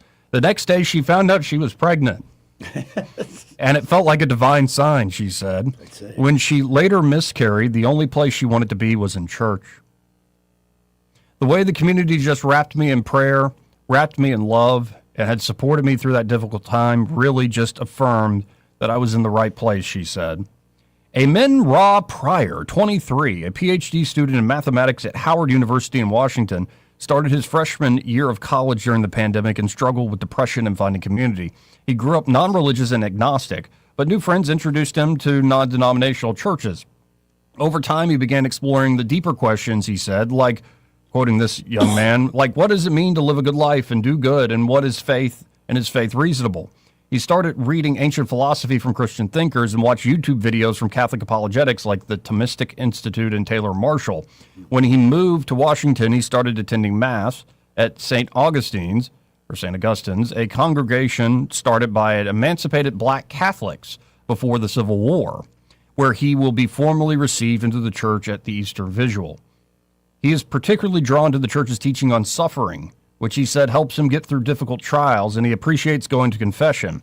To actually be able to audibly hear your sins are forgiven, it's also very important, he said. Already, the Diocese of Cleveland is preparing for next year. The next rite of election and call to continuing conversion will be at 10 a.m. on Saturday, February the 13th, 2027 at Cleveland Public Auditorium. A notice on his website states, please plan now to attend. That's awesome. And again, it's not just Catholicism. When you see Eastern Orthodoxy has increased, 24% of U.S. Orthodox Christians are converts, higher than Catholics. So you're seeing more folks who just were never Eastern Orthodox jumping into that church. There, a lot of claims people make is unchanging tradition, liturgy, and demanding practice. And you're also seeing like Reformed confessional Calvinist traditions. PCA, largest U.S. Reformed denomination, about 400,000 members, is up around 2% in 2024. Adult professions of faith plus 22%, adult baptisms up 16.5%. Growth concentrated in larger churches, part of a broader Gen Z millennial shift towards quote-unquote solid rock traditions for stability. Confessional Reformed churches show relative stability of growth versus evangelical megachurches or mainline decline after often via adult conversions from broader Protestantism or nuns. Not to like nuns like the women with the habits. I mean, like non-affiliates. Non-affiliates, right. Yeah, just recently, by the way, rewatched Oh Brother, Where Art Thou? Grandfather had never seen it, and he requested to watch it. Really? Yeah, and well, you just sold your soul to the devil, and these boys just been saved. I guess I'm the only one who remains not affiliated. My goodness gracious. I think we need some more Fulton Sheen. I tell you what, I am totally on fire for that guy. What a luminary and visionary he was. He would be very happy to I'm going to be beatified as a saint. I hope so. After they did a long review, they were worried he looked the other way, or all the abuse scandals. Right, I remember. But apparently after a long review, it's been 10, 15 years of looking into it, they said, no, he's clean. He didn't, not even any whiff of like even looking the other way, these sorts of things. He's a man for all seasons. And it's something interesting. Like the folks that grew up, like were coming of age in the 70s and 80s, like Fulton Sheen was old hat. Like it was this guy. But if you go back to that older generation, like my grandfather's generation, he was a a TV star. Listen, Milton Berle lost his show slot to him. He was. That's how many people were tuning in. Yep. And when you listen to those old sermons from the 40s, God, they're good. You realize, oh my goodness, there are so many things that you just write about in terms of the social agenda and what America and what would happen. Oh. And it's interesting, all the different voices that were ignored for a generation or two, they seem to be coming back. And my hope is that we are one church, folks. We're one in the body of Christ, and I think this surge is an instance for everybody to take heed of the call and continue to attract folks. And I don't know, for me, the biggest thing is just read the Bible. And also, as you heard others on there, the amount of podcasts, the amount of debates on the more heady theological stuff, or just great personal testimony, where you're seeing people of all different sort of walks and denominations, and in fact, non-Christians and stuff, people getting together and hashing these things out, and then millions are able to watch those conversations, and then you can go and have all these resources in order to help you and aid you in whatever way you feel pulled and called. It's a remarkable time, and it gives me hope. And it's such a juxtaposition compared to the politics, whereas the politics seems nasty, if that makes any sense, and unstable. Like, even when our team wins, do we actually get what we want? For a minute. But just for that minute. That gratification of, we won. Right. And you're like, well, what did we really win? Exactly right. And so, my hope is this trend will continue. And it's interesting that it's young men, and then those young men start families, and there you go. Now, in response to this, of course, this trend, you have some that don't like it. This is now a story from the Wall Street Journal on Sheryl Sandberg's lean into where she's cutting staff and she's changing the focus of her nonprofit and her philanthropic endeavors to fight the manosphere online. Okay. Manosphere. Right, okay. Sheryl Sandberg's Lean In nonprofit has shed about a quarter of its staff as the founder focuses the feminist organization on pushing back against the quote-unquote trad wife and manosphere movements that prioritize women's roles as housewives. By the way, I saw, if you watch much of the Brian Dawson doing the Pick Up the Mic events, and there's this one clip, beautiful young lady asking, well, what should I do with my life? And I loved his response of, don't listen to the culture. Yep. And, like, seriously think about it. Like, do you want to be a mother that can bring into this world and shape eternal souls, and that's your main point in life? Or, you know, you're pushing paper for often some dude you don't even know or really care about that much. And but then he goes, I'm not telling you what to do. You shouldn't, like, make your decision because, like, Brian Dawson said or Joey Clark said, any of us said. Instead, look at what is the dominant culture and what is trying to whisper in your ear, and instead go, oh, I can actually make a free choice here. And I shouldn't feel shame if I make a free choice and listen to what my heart is calling me to. I think there's going to be a lot of conversations like this, in particular for young folks coming down the road. But, you know, Sheryl Sandberg and this group, Lean In, will be part of that conversation. And more than a dozen employees have left the Sandberg-Goldberg-Berthel Family Foundation, which includes the leanin.org initiative over the past year. They just announced a new a chief executive of Lean In, a 25-year-old woman named Bridget Griswold. Griswold's a 2023 Brown University graduate. Perfect. Spent 2 years as a Meta product manager before her elevation. Her rapid ascent, the lack of nonprofit experience have left some staff to leave, the people said involved. But Sandberg has gotten more involved with the foundation after leaving her chief operating role at Meta in 2022 and the Meta board in 2024. Sandberg grew concerned her organization was drifting, some of the people said, despite growth in the number of Lean In peer groups known as circles and a data partnership with McKinsey, the consulting firm. This is so foreign than what we were just going over, but let's keep going. The billionaire is now seeking a harder edge as cultural tides shift towards traditional gender roles. For the first time, women are less interested in being promoted than men, according to Women in the Workplace December 2025 report. Interesting. So that I'd imagine that's like one of their own organizations. For the first time, women are less interested in being promoted than men. Sandberg, through a spokesman, declined to be interviewed for the article. However, her recent writing signals a new pushback. She warned in an online post last week that the glamorization of the quote-unquote trad wife movement risks reviving the professional guilt women spent decades dismantling. Okay. What was that, Eddie? I just heard a grumble and an okay. I don't get it. Why can't you just, if someone wants to be a trad wife, let her. How's it bothering you? How's it bothering you?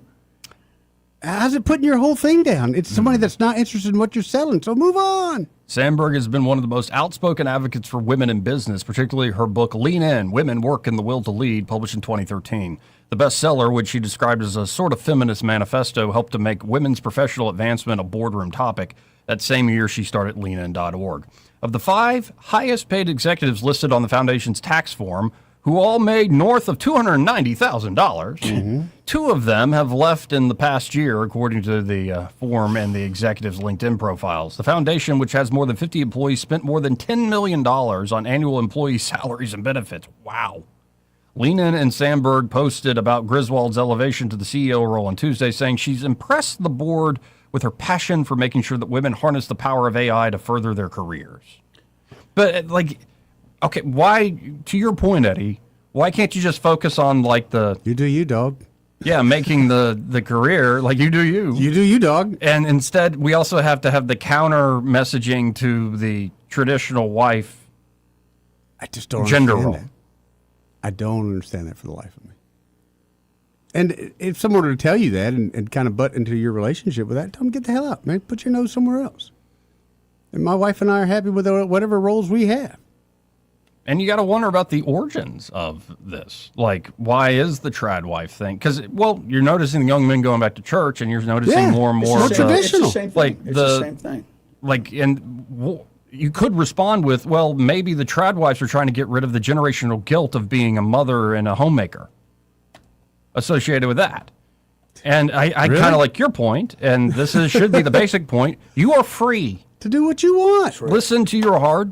Listen to what God is calling you to, and the vocation you feel devoted to. Heck, but I think it's a smart idea to say, don't listen to the predominant culture. 1,000%. If that were the case, we'd all got COVID vaccines.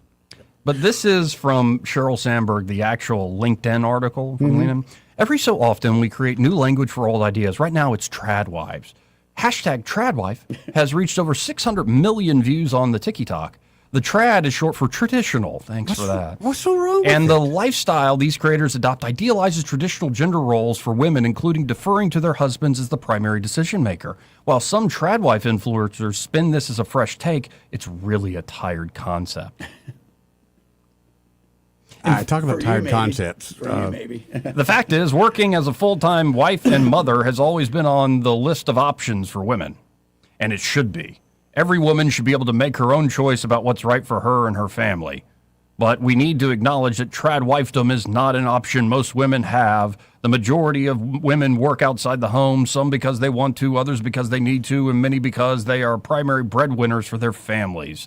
The problem with the romanticized vision of the trad wife is that it signals to women that to be a good wife, partner, or mother, you have to do it full time. I don't even know, man. No, I have a woman in my family who was very, very successful, top executive at PepsiCo and Nabisco.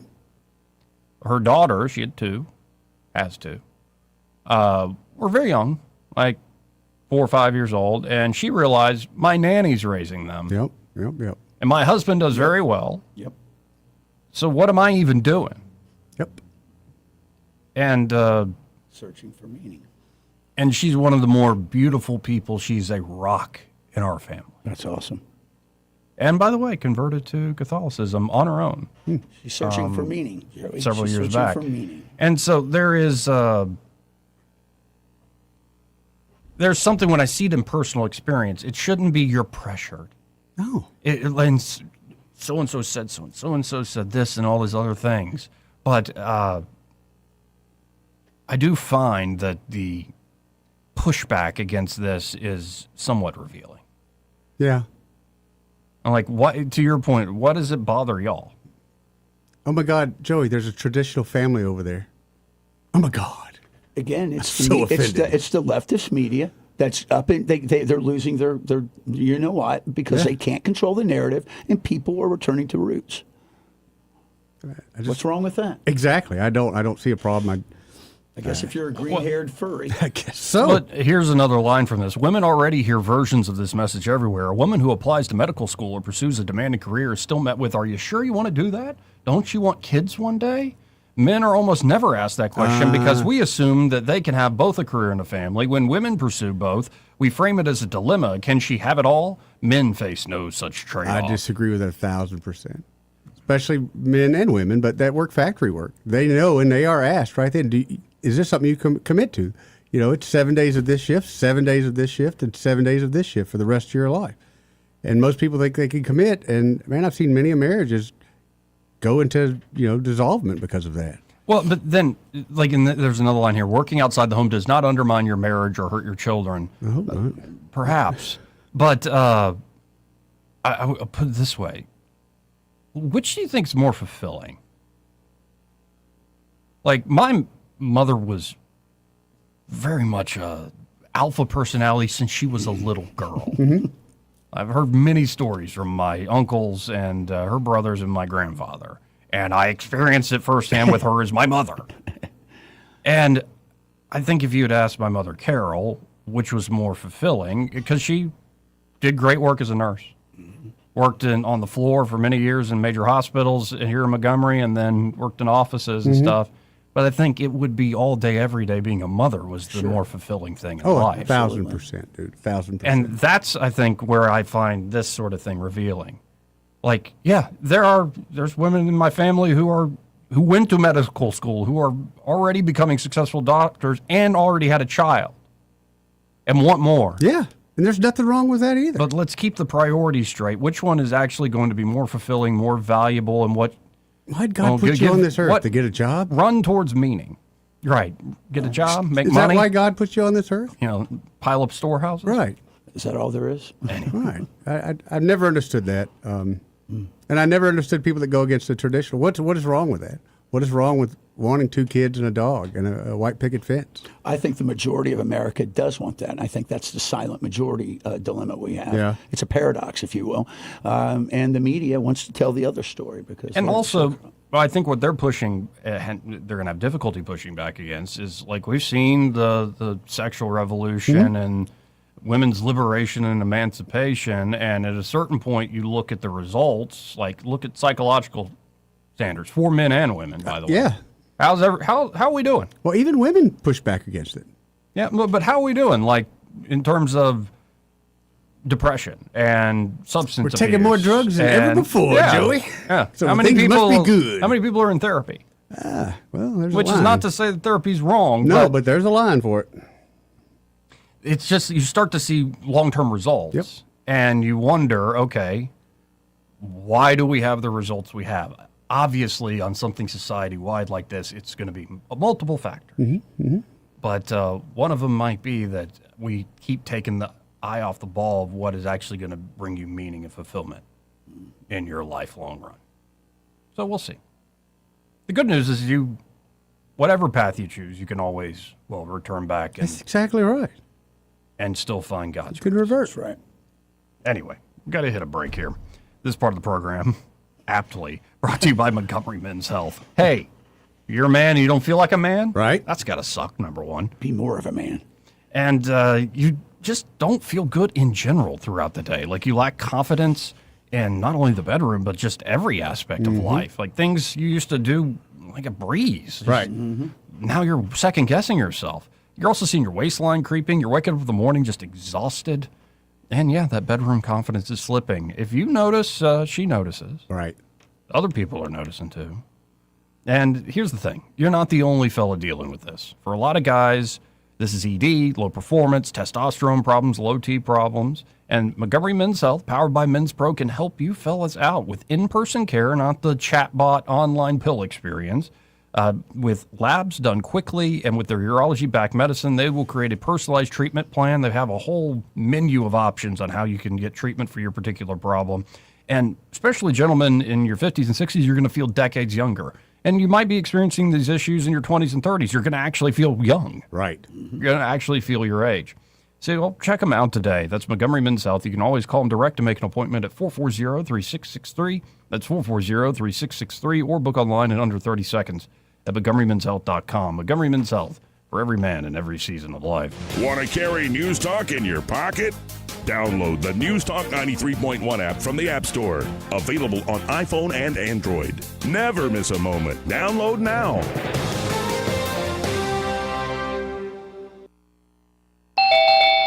Yes? Yeah, I'm Bill. You called about some breakers tripping? Oh, yes, Bill. My brother-in-law says you can do almost anything. That's me. Not much I hadn't seen. Do you really want someone who does almost anything in your electric box? Think about that, because each year thousands of home fires are caused by faulty wiring. That's why you want a professional, like the electricians at Crosby Electric. Bill, how's it going? Bill, ooh, are you okay? Oh, yeah, well, I didn't really need my eyebrows anyway. At Crosby Electric, all technicians undergo rigorous safety training, as well as background checks, drug testing, and continuing education. Bill, you think maybe I should call a real electrician? No, these little slip-ups happen. Everybody does it. Really? No, not really. When you need professional electric work, or you just like someone to assess your home for safety, call the experts at Crosby Electric, 272-2085, or visit us at crosbyelectric.com. This is your roving reporter, and today I'm talking with a political activist. That's right, man. And could you please explain to us your red cap with the letters MMRGA? Yeah, man, this is my MARGA hat. MARGA? Yeah, man, that stands for Make My Retirement Great Again. I see. And to do that, what you need to do is call David Ernest, the asset preservationist. That's right, man. You can call David at 833-596-7233. That's 833-596-SAFE. And I understand that's a toll-free number. Yeah, man. Get David Ernest on the case, and your retirement will be great again. And you make these hats? I do. Here's a whole pile left from the last administration. And they say CPWABD.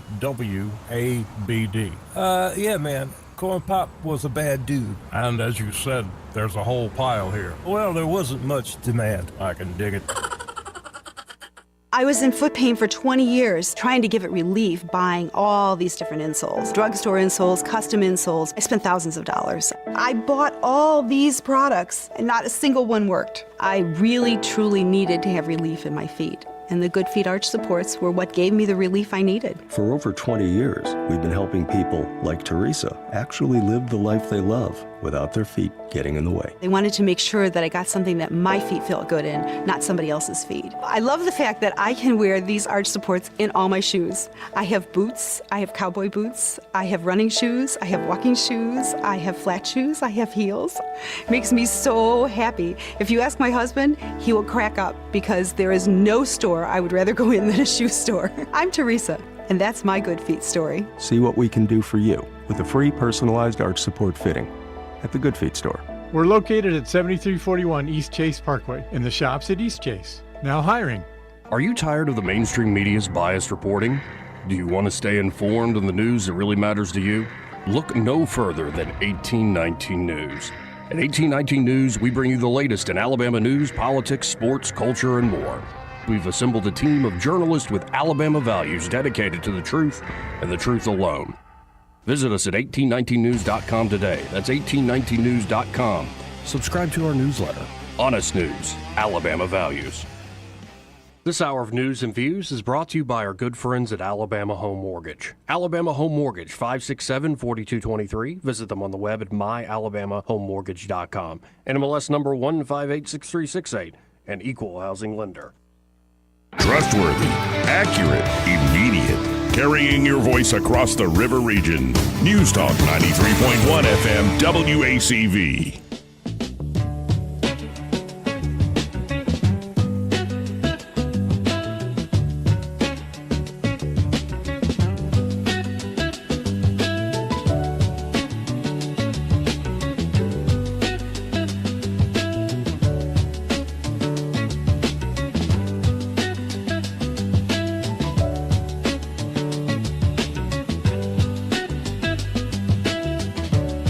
Joey Clark. Welcome back. How's everybody doing? Pretty good. What do you got on over there, big boy? Piggly Wiggly camel hat. Love it. Change of persona. I think Coach would have probably said something about like, that's more like it now, Joey. That's more like it. Down home south. I think he said, damn, son, what happened to your barber? He did say that. I tell you right now, he's seeing that head. He's like, he goes, you looking scruffy. Looking all right? Yeah, no, it is amazing. Just put on a camo trucker hat with a Piggly Wiggly face on it, and you don't even need the mullet. You don't need the mullet thing. You've already got the long hair. Just get your rat tail. Exactly. Ooh, rat tail. Now we're talking. Yeah. Yeah, I'll go into the barber and be like, give me the Theo Vaughn. Hockey haircut, baby. That's right. Welcome back to the program. And I believe we have Patrick Young here on the phone. Yeah, Patrick Jump, actually. Hey, Patrick, what's up? Patrick. Hey, Troy. Hi, Joey. Nice to meet you. Good to meet you, sir. Tell us a little bit about what's going on. You sent something out when we were doing the show the other night on Scuttlebutt. What do you got going on down there? So, part of our organization's goal is to give a voice to the veterans, and so with the Alabama primaries coming up for the 1st Congressional District down here, and then the Alabama U.S. Senate race, we decided to let those candidates actually hear the concerns and issues that veterans actually want to talk about versus listening to a consultant somewhere tell them what they should say. And I know many of them are veterans themselves, but they may not have the same life experiences that veterans in our area are experiencing. So on April 7th, we're doing a forum, a Q&A forum, where veterans will be able to submit questions. The moderator will ask those questions to the candidate, and each candidate will have about 30 seconds to respond. We will be live streaming it for people that can't make it out. We'll be live streaming it on the Warrior Legacy Ranch Facebook page. And then if you can attend, it's at the Spanish Fork Civic Center on April 7th from 5 to 8 p.m. Very good. Why don't you tell Joey and us about the listeners about what your ranch is?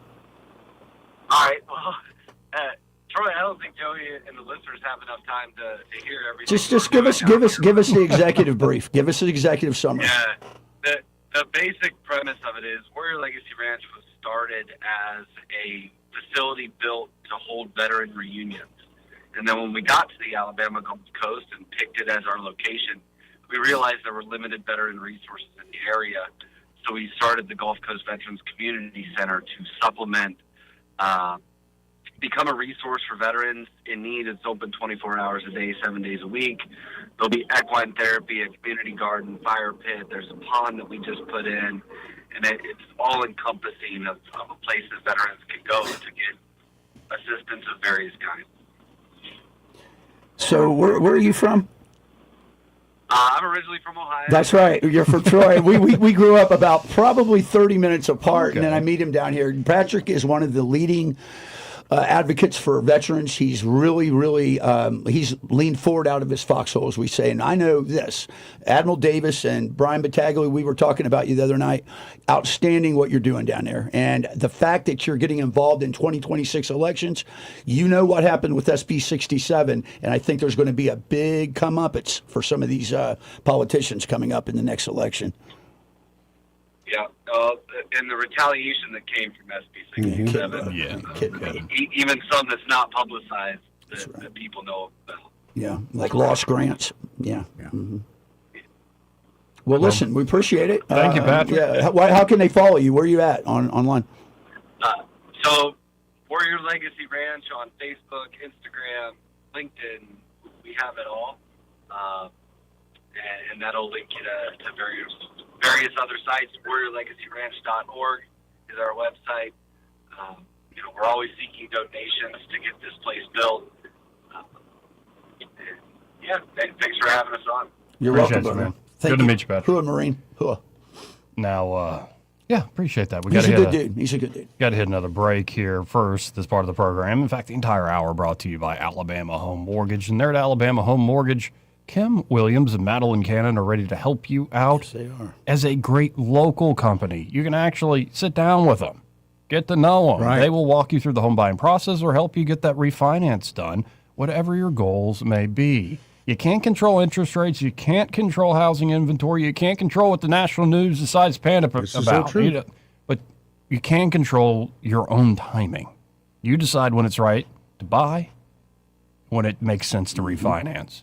And, of course, it's great having local guides there at Alabama Home Mortgage helping you through that process. And if you're a veteran, as we were just talking about veterans, now a lot of folks think, especially even in the veteran community, the VA system's broke. But not when it comes to home ownership. Yeah, the VA mortgage program works. Exactly. It remains one of the strongest home financing options available, offering benefits like no down payment purchases and 100% cash out refinances. So y'all check out Alabama Home Mortgage today. And by the way, of course they can service you here in Alabama, but they also can do Georgia, Florida, or Tennessee, licensed there as well. Just call them up direct at 567-4223. That's 567-4223. Or you can always apply online at myalabamahomemortgage.com. There is a difference in mortgage companies like Kim and Madeline. Prove that to you today. NMLS number 1586368, an equal housing lender. He may not know whether he's coming or going, but whether you're going to work or coming home, Greg Budell is there. Mornings, 6 till 9, and afternoons, 3 till 6. Only on News Talk 93.1 FM, WACV. Welcome to Eclectic Coins, Montgomery's largest coin dealer, specializing in buying and selling investment-grade gold and silver coins. And they have a large selection of rare coins and coins from around the world. Visit them at 543 Northeastern Boulevard or on the web at eclecticcoins.com. Eclectic Coins, where collectors who know go. When your tax refund comes, put it on the floor and walk on it. Revitalize the look and feel of your home with new floors from Prattville Carpet. With faster and better service than the big box stores and luxury vinyl planks starting as low as $4.99 per square foot. You'll enjoy that tax refund turned flooring every single day. Hi, I'm Ray Bowles from Prattville Carpet. If you're looking for waterproof carpet, hardwood, laminate, vinyl plank, or ceramic tile, call us today for your free measurement. Dial 285-8117 or visit PrattvilleCarpet.com. Prattville Carpet, we're more than just carpet. This is Jennifer Pestruccelli, General Sales Manager and co-owner of Blue Water Broadcasting. We're home to 7 radio stations at a rapidly expanding digital marketing platform, and we're looking for our next great sales professional. At Blue Water, you'll build customized campaigns that include radio and targeted digital marketing solutions. You'll prospect new clients, manage your own accounts, and work in a fast-paced, creative environment. Media or digital sales experience is a plus. Send your resume to jobs@bluewaterbroadcasting.com. Blue Water Broadcasting, local folks helping local business. Rich Thomas Weather is brought to you by Clark Heating, Air, and Plumbing. It's time to schedule your spring tune-up with Clark Heating, Air, and Plumbing. Don't wait. Schedule today. Give them a call at 334-277-2125. Alabama certification number 88007. Rich Thomas Weather. Well, hi, everybody. We've got some cooler air that'll be moving in the overnight hours tonight. Gusty north and northwesterly winds, but it's a dry front, and the overnight low temperature tonight falls to the lower 50s. Now, the weekend will be several degrees cooler than today. I think we'll go up to about 74 for a high on Saturday and lower 70s on Sunday with some cool jacket weather nights, but at least lots of sunshine. Then another warm-up begins first of next week. From the Blue Water Weather Center, this is Rich Thomas. We get this question all the time. Do you handle that? Buying or selling a home? Yes. Commercial? Yes. Land or investments? Absolutely. Hannah and Eddie Realty Group. One team. Every real estate move. 334-322-0662. This hour of news and views is brought to you by our good friends at Alabama Home Mortgage. Alabama Home Mortgage, 567-4223. Visit them on the web at myalabamahomemortgage.com. NMLS number 1586368, an equal housing lender. All the headlines the mainstream media won't touch. Your News Talk station. News Talk 93.1 FM WACV.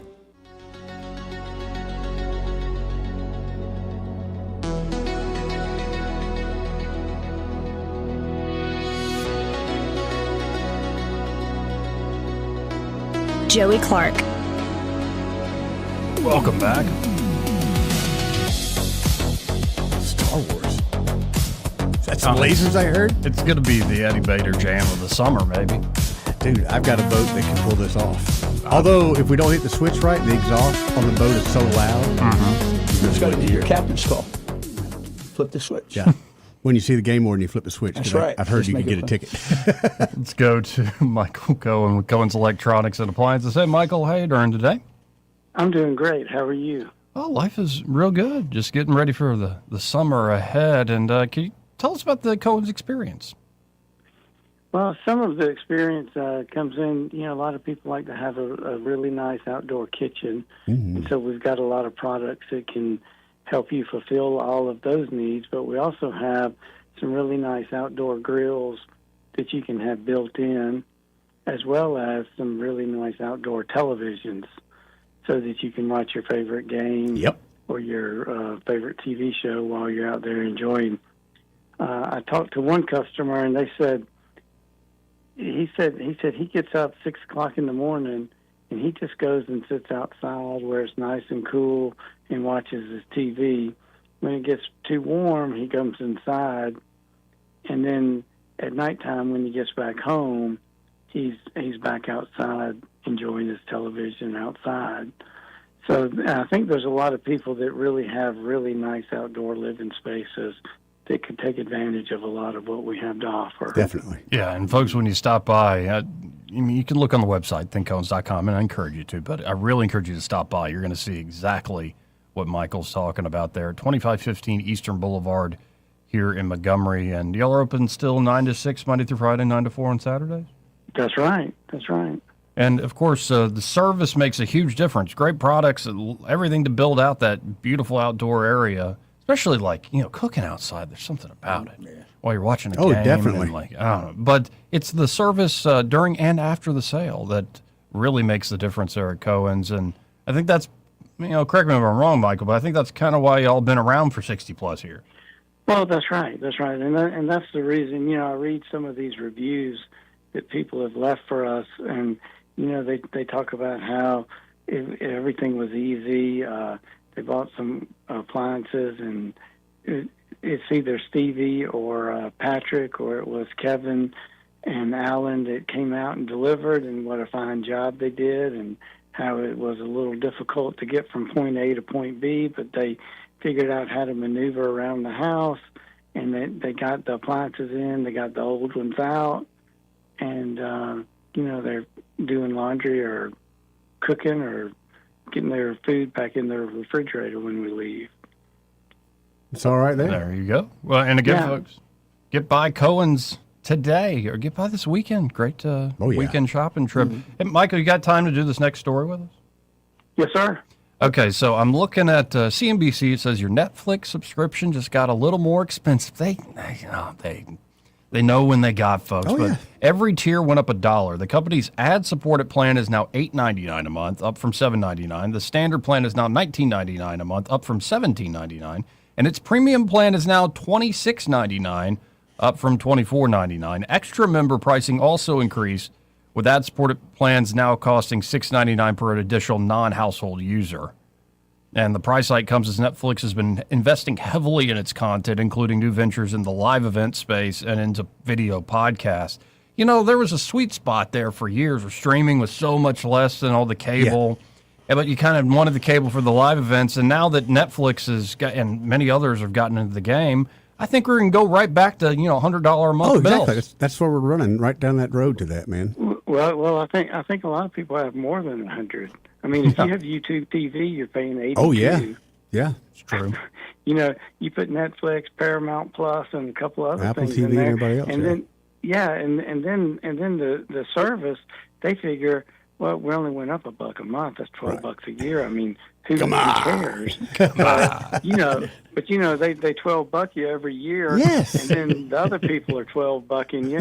Before it's over with, you got $48. That's what. That you went up, and now you're paying some stupid price, and you got to renegotiate to see, do I really watch that channel? Yep. That's true. Right. Exactly right. That's right.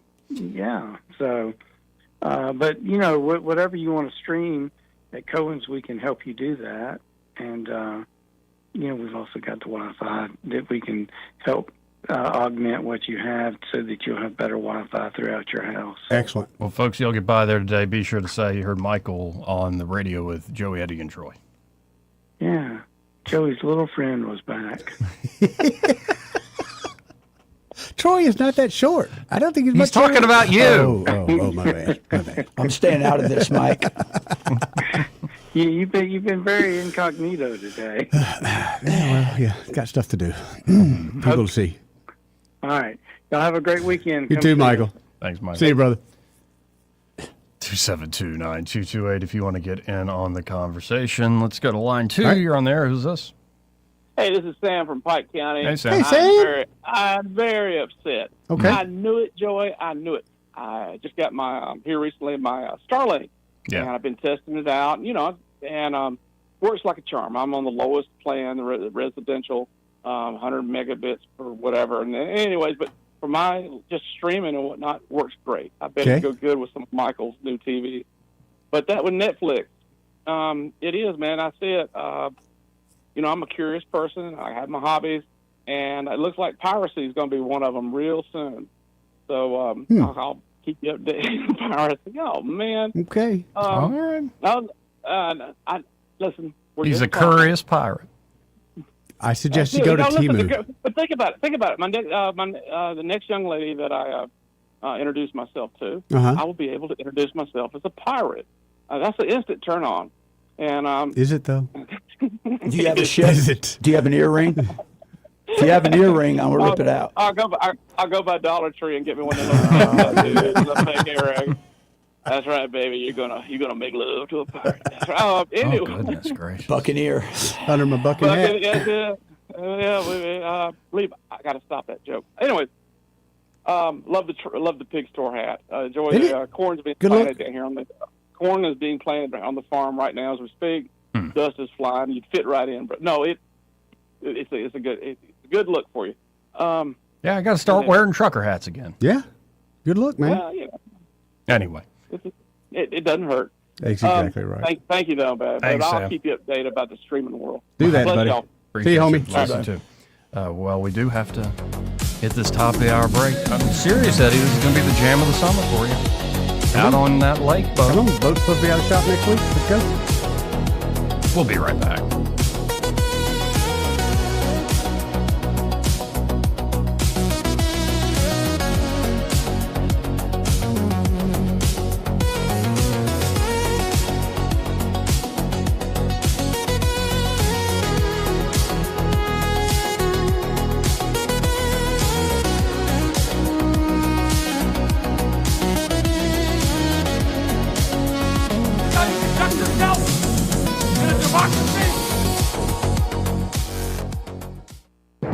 Broadcasting from the Riverside Chevrolet Master Control Center, this is WACV Cusana, News Talk 93.1 FM. When it's Chevy, it's Riverside. With SRN News, I'm Bob Agnew in Washington. House Republicans are pushing back against the Senate-passed bill to fund most of the Department of Homeland Security. The revolt risks delaying a resolution to the funding impasse that is already in its 42nd day and creating long lines at many airports. Republicans are angry that the Senate bill does not fund the Immigration and Customs Enforcement and Border Patrol agencies. The Democrats refuse to fund those departments without changes to immigration enforcement. For the second time this week, President Trump has postponed his deadline for Iran to reopen the Strait of Hormuz. The president on Monday extended his deadline until today. Now he's giving Iran another 10 days to cooperate and reopen the strait by April 6. He said that he was delaying an attack on Iran's power plants because talks aimed at ending the war are going, in his words, very well. Slow going on Wall Street. The Dow right now down 469 points. This is SRN News. If you don't care about saving 50% off your wireless bill for the same 5G coverage the big guys are charging a fortune for, maybe you care about keeping jobs in America. Pure Talk does. They've pledged to run their entire operation from this country, including all their customer service. Or maybe you care about our nation's veterans. Pure Talk does. They've donated hundreds of thousands of dollars to America's Warrior Partnership, a fantastic organization working hard to prevent veteran suicide. Or maybe you care about closing America's skills gap. Pure Talk does. They're a proud supporter of MicroWorks. They're helping my foundation train the next generation of skilled workers. Don't get me wrong. Saving money's great, and you'll save plenty with Pure Talk. But if you want to be in business with people who share your values, dial pound 250, say micro, and switch to an American wireless company that actually stands for something. Pure Talk. Rich Thomas Weather is brought to you by Alabama Wholesale Lumber. It's more than just great prices on lumber. From Trex decking to energy-efficient windows and Tamco shingles, Alabama Wholesale Lumber has it all. Rich Thomas Weather. Well, hi, everybody. We've got some cooler air that'll be moving in the overnight hours tonight. Gusty north and northwesterly winds, but it's a dry front, and the overnight low temperature tonight falls to the lower 50s. Now, the weekend will be several degrees cooler than today. I think we'll go up to about 74 for a high on Saturday and lower 70s on Sunday with some cool jacket weather nights, but at least lots of sunshine. Then another warm-up begins first of next week. From the Blue Water Weather Center, this is Rich Thomas. Budget Floors and More has the best prices. Carpet as low as 69 cents per square foot. LVP starting at $1.29 a square foot. Sheet vinyl as low as 65 cents per square foot. And the lowest prices on flooring installation supplies. Budget Floors and More across from Delray to Publix. 1819 News. Alabama Attorney General Steve Marshall is speaking out about the plea deals that have been offered to 5 of 6 suspects in a birthday party shooting in Dadeville that occurred back in 2023. One of the 6 is charged as a youthful offender. The others could be signing plea deals before a trial gets underway. Marshall says he hopes that the families of the victims will sit down and have a discussion with the district attorney in order to understand why this plea deal is taking place. Marshall says there are strengths and weaknesses of the case being prosecuted against these 6 suspects, and the victims' families should understand that fact. District Attorney Mike Segrist has already given an outline of what the prosecutors face in bringing all of these suspects to trial. The plea hearing is set for today. I'll be back with more Alabama stories after this. Did you know that 70% of people experience a potentially traumatic event in their lifetime, and that 6 out of every 100 adults face PTSD every day? Help us bring hope to these survivors by signing up for your Alabama Distinctive PTSD Awareness License Plate today. The great thing is you can sign up no matter when your current plate renews, and the first year is complimentary. All you need is your VIN number on hand. Drive awareness, drive hope, and customize your plate today at atease.org. Some residents in Foley have filed a complaint with the Alabama Board of Funeral Services against a funeral home and cemetery in that area. The complaints are against Pine Rest Funeral Home, where families of deceased loved ones say they're not getting proper funeral services, including headstones installed. Some families tell WKRG News that they have waited over 6 years for a proper headstone to be placed. The Baldwin County Sheriff's Office is also investigating the case. Comedian Leanne Morgan will be performing in Alabama this year and is extending that performance by 1 day. Morgan will be at the Montgomery Performing Arts Center on July 24th and 25th. Tickets go on sale through Ticketmaster and Leanne Morgan's website today. I'm Andrea Tyson. For more news affecting Alabamians, go to 1819news.com. And while you're there, subscribe to the daily newsletter. This hour of News and Views is brought to you by our good friends at Cole Plumbing, 279-8919. Cole Plumbing is number 1 in the number 2 business. You don't have to dig a hole. They have proprietary pipelining technology. Ask them about their tankless water heaters. Remember, when you have trouble with your bowl, call on Cole. E-Bike Oasis, E-Bike Oasis, E-Bike Oasis, ride for free. E-Bike Oasis, E-Bike Oasis, E-Bike Oasis, ride for free. At E-Bike Oasis, we're more than just Montgomery's best electric bicycle store. E-Bike Oasis offers free 1-hour electric bicycle rentals and a full-service electric bike repair shop. Stop by E-Bike Oasis in Montgomery today for free rentals, repairs, and electric bicycle brands in town. The views and opinions of the following program are solely those of the host and other contributors. These do not necessarily represent those of Liberty Acquisitions 825, Blue Water Broadcasting, its management, staff, or any advertisers.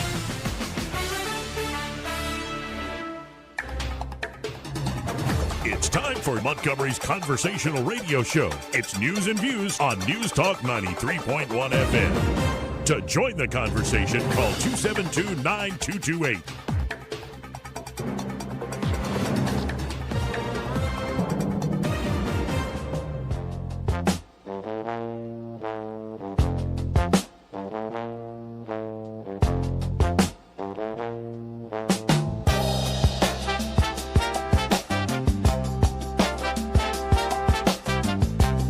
Joey Clark.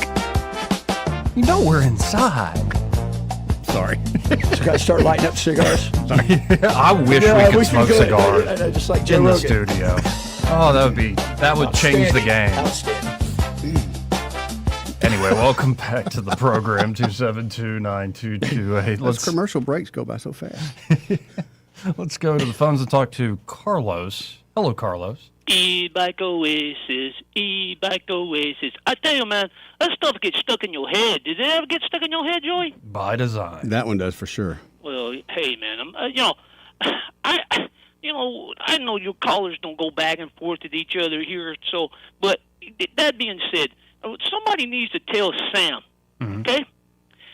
Gringo pirates. I mean, I don't see, no Chiquitas running after no gringo pirates.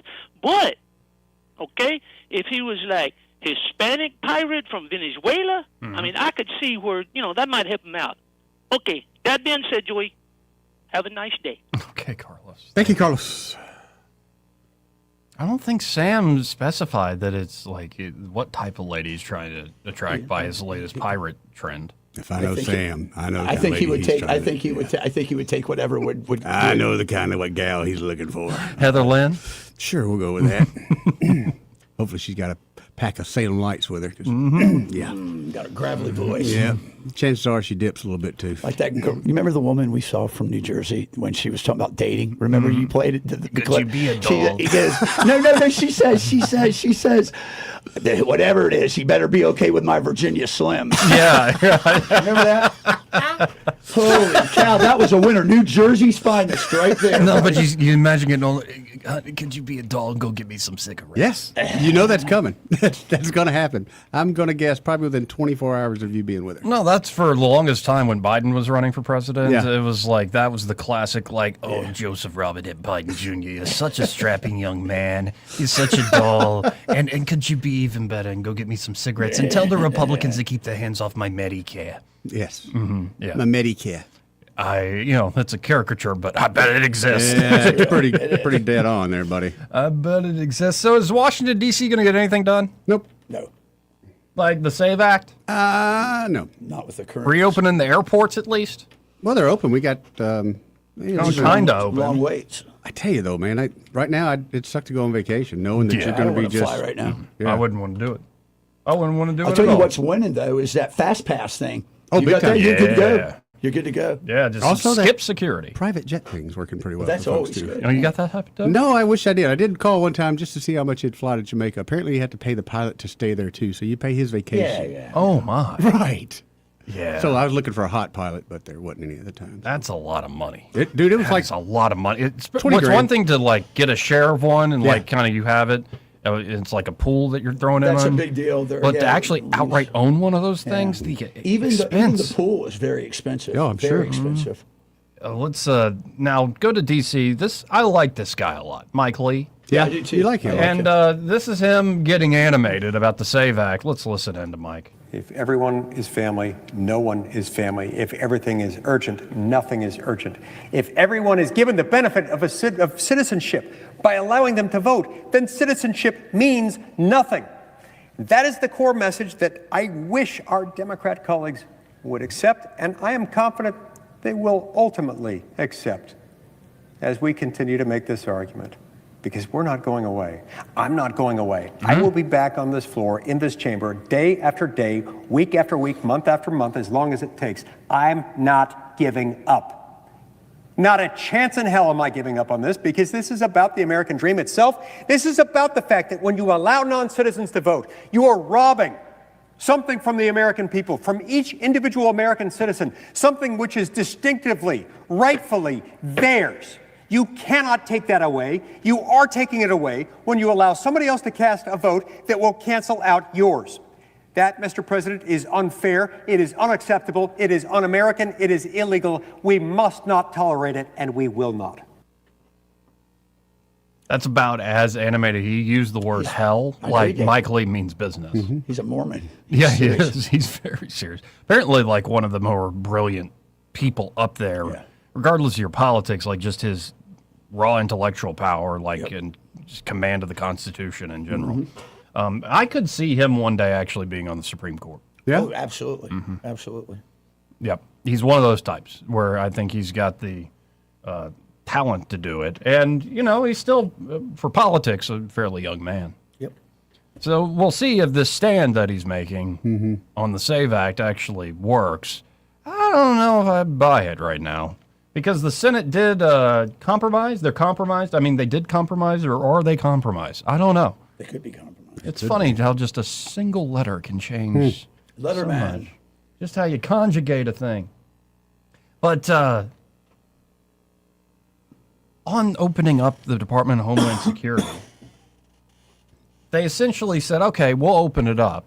The GOP agreed with the Dems. We'll open it up. But we're going to shut down ICE and Border Patrol. So we're back to square one. But apparently that advanced through the Senate. You can call that a compromise or somebody being compromised. And here's the Speaker of the House also being animated. Let's listen in to the Congressman from Louisiana, the Speaker of the House, Mike Johnson. Hill is willing to fund all of the security and safety of the American people.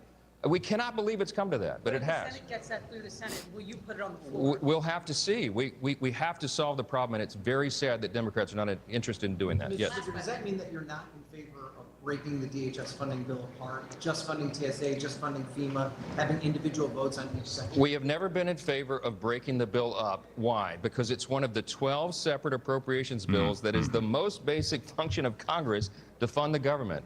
And we did it in a bipartisan, bicameral manner. Remember, the contents of that bill were decided upon earlier by Democrats until they decided to hold the American people hostage in their long lines at the airports and with the safety of everybody on the line to make a political point. It is shameful. There is no way for them to defend this to the American people. And breaking it out I think it puts an exclamation point on what they've tried to do here. It's shameful. So many people have been through so many hardships because of this nonsense. And what we're concerned about is people may actually be hurt. More people harmed by criminal illegal aliens that are being protected by the Democrat Party. And we're sick of it. Well, they're sick of it, but when are you actually going to get something done, guys? There you go. Do something. Anything. So the Senate just continues to be disappointing. Trump went on The Five. Yeah. After he got done saying Dana Perina was, "You're getting even more beautiful by the day." Knows how to disarm them. It's such I'm sorry, it's not inappropriate. It's more just such an inappropriate thing. Sir, do we have information on whether or not the Iranian people are actually have like food and water and just basic necessities? By the way, do you remember that lunch at Trump Tower? I do know that, but do you remember the lunch that we had years ago? Totally disarmed her. You haven't changed a bit. In fact, you're more beautiful today. But he caveated that saying, "This might get me in trouble." But I'm exactly. Well, and that you get away with all manner of sins if you preface it as That's like, right. now this might be something wrong, but I'm going to do it anyway. I'm going to lay out the line and say nobody should step over the side, and then watch me step over it, and then I'll dance back. Oh, maybe I shouldn't. Oh no, I jump back over it again. He does this all the time. That's funny. Anyway. This is Trump giving advice to the Senate Majority Leader John Thune on what he should do with the SAVE Act. I'm going to go down the tubes, but I would terminate the filibuster and I'd take a vote and I'd have everything done and I'd vote on voter ID and I'd vote on citizenship. I'd vote on no mail-in ballots other than if you're, military or you're ill or you're traveling. I mean, I'll be generous about it, but no mail-in ballots. They're inherently dishonest. Jimmy Carter said that. The greatest thing Jimmy Carter ever did was after he got out of office. Because his tenure in office was not good. He did something that is horrible. He gave away a thing called the Panama Canal for $1. This was perhaps the worst deal ever made. The weave is the happening. Panama Canal for $1 was not good. It was I don't know if you know. Panama Canal was the most expensive thing, if you bring it to current dollars, ever built. The history of our country, in the history of the world. No, you got to let him. You got to let the clip go longer. Whoever clipped that, because he's doing the weave. Yep. He's talking about Jimmy Carter and mail out ballots, and doing the weave. That's right. Anyway, it's called the weave. Give the man some dancing room. I'm doing this. I'm doing that. Then pew. Now I want to go to something. Just saw this trending on 1819news.com. Continuing from yesterday.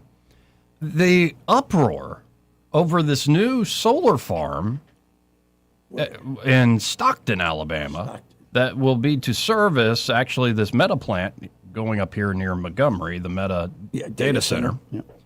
And so there have been a lot of folks saying, I don't want this, industrial project in my rural backyard, and I'm worried about how it's going to affect all sorts of things. There's talk of even having the local board rezone it to residential so the project can't go through even though it was bought fair and square, private property. And bring on the lawsuits. A lot of money at stake here. So Silicon Ranch is the company, and Silicon Ranch's Reagan Farr an open letter to Stockton. So should we read it? You bet. Over the past several weeks, says Reagan Farr, I've spoken with many of you who have strong feelings about the energy and agriculture project my company, Silicon Ranch, is bringing to the Stockton community. Some of you have questions, some have concerns, and some simply want to be sure that the character of the community is respected.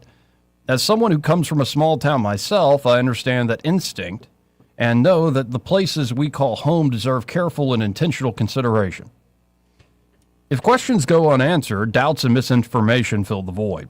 Some of you may see us as just another big company instead of what we really are, people who care deeply about what we do and the communities we call home.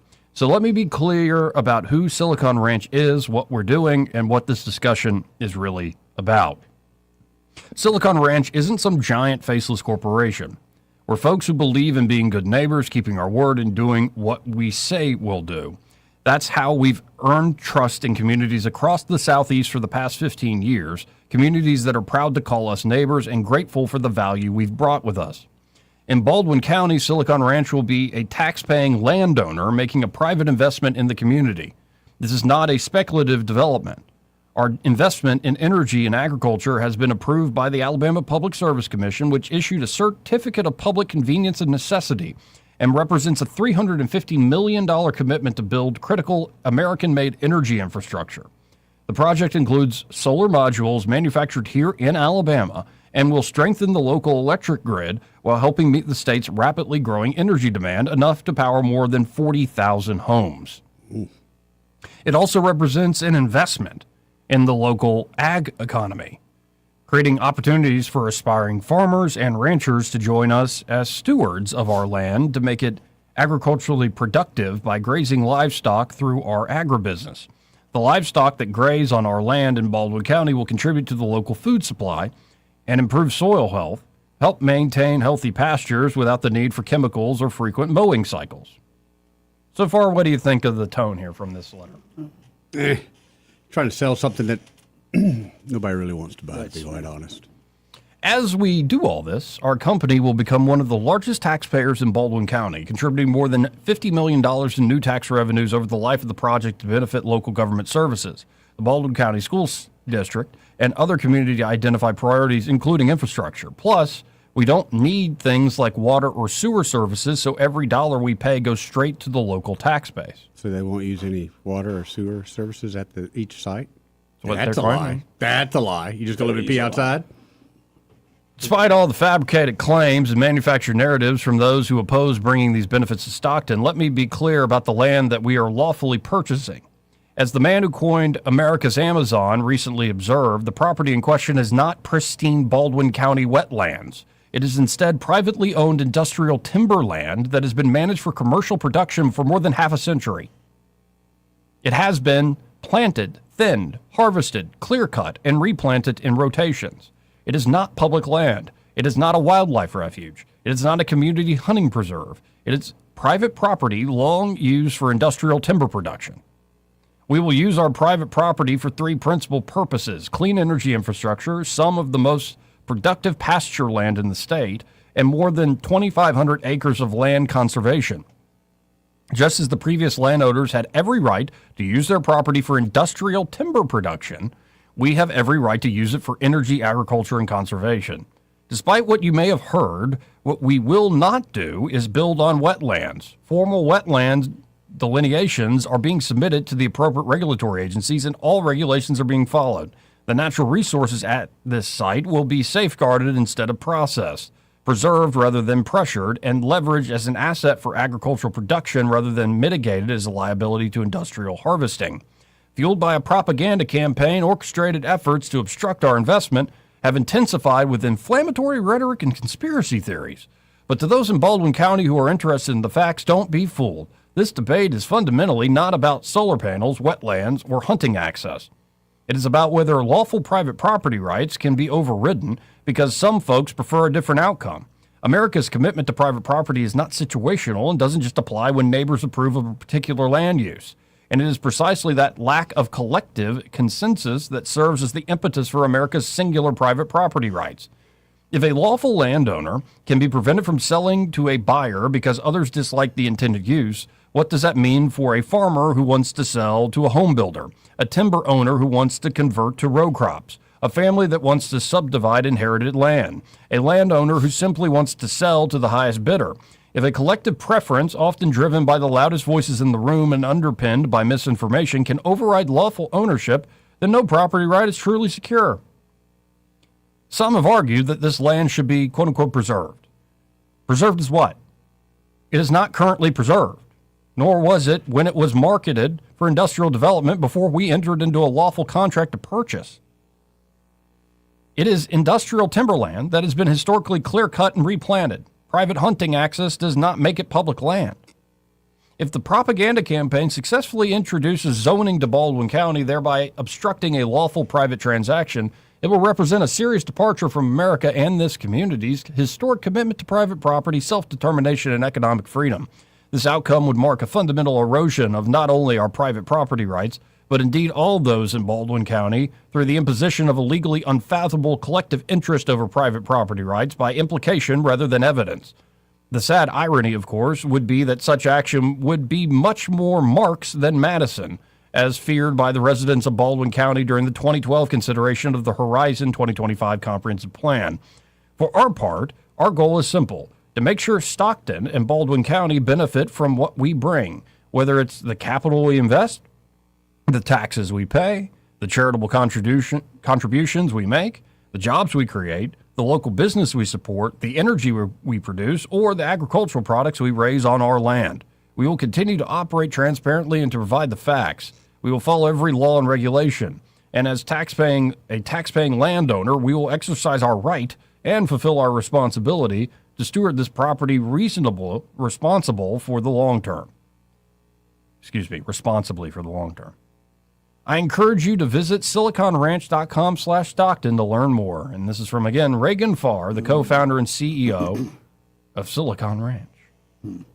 Now, I didn't know that it was industrial timberland. Well, I figured it was. Either that or farmland. But it's private property at the end of the day. No, and I tend to agree with the private property. You have to. We have to. As a society, we have to believe in private property, or else, you're going to have somebody camping in your backyard. It's the foundation of our system. Yeah. Yeah, and I saw Jim Ziegler took this up as a cause. Oh. They call it solar farm, make you think it's like farmland and stuff. We're not going to allow that. Okay, Jim. I like Jim. I do too. I love Jim. Jim's a funny dude.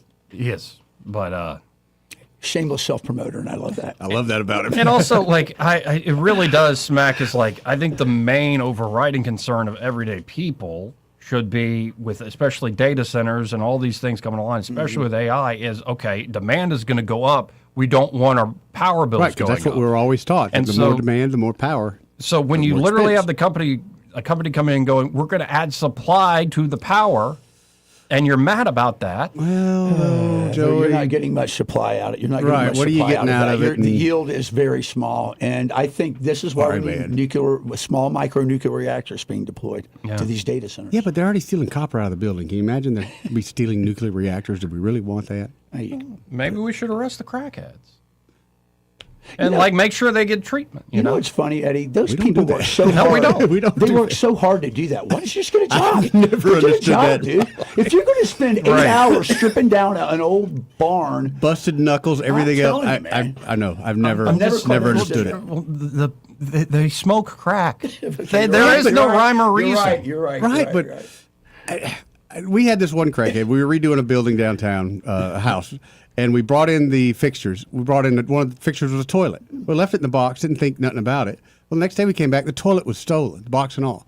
So we talked to one of the neighbors. He's like, oh, yeah, Cletus crackhead. He come over here and we saw him. Well, they said his name wasn't Cletus, but they said, we saw him taking it down the road. It's like, nobody said, hey, don't be stealing those people's toilets. And he got, what, $5? Yeah, and that's what I thought. Where did he go with it? I'll go buy my toilet back. He got some drugs for it, maybe. We found it about 2 weeks later, just in a homeless lot. Had it been used? Yeah. Yeah, they duped you. Yeah, you just see it up there. We just kept riding. Daggum, son.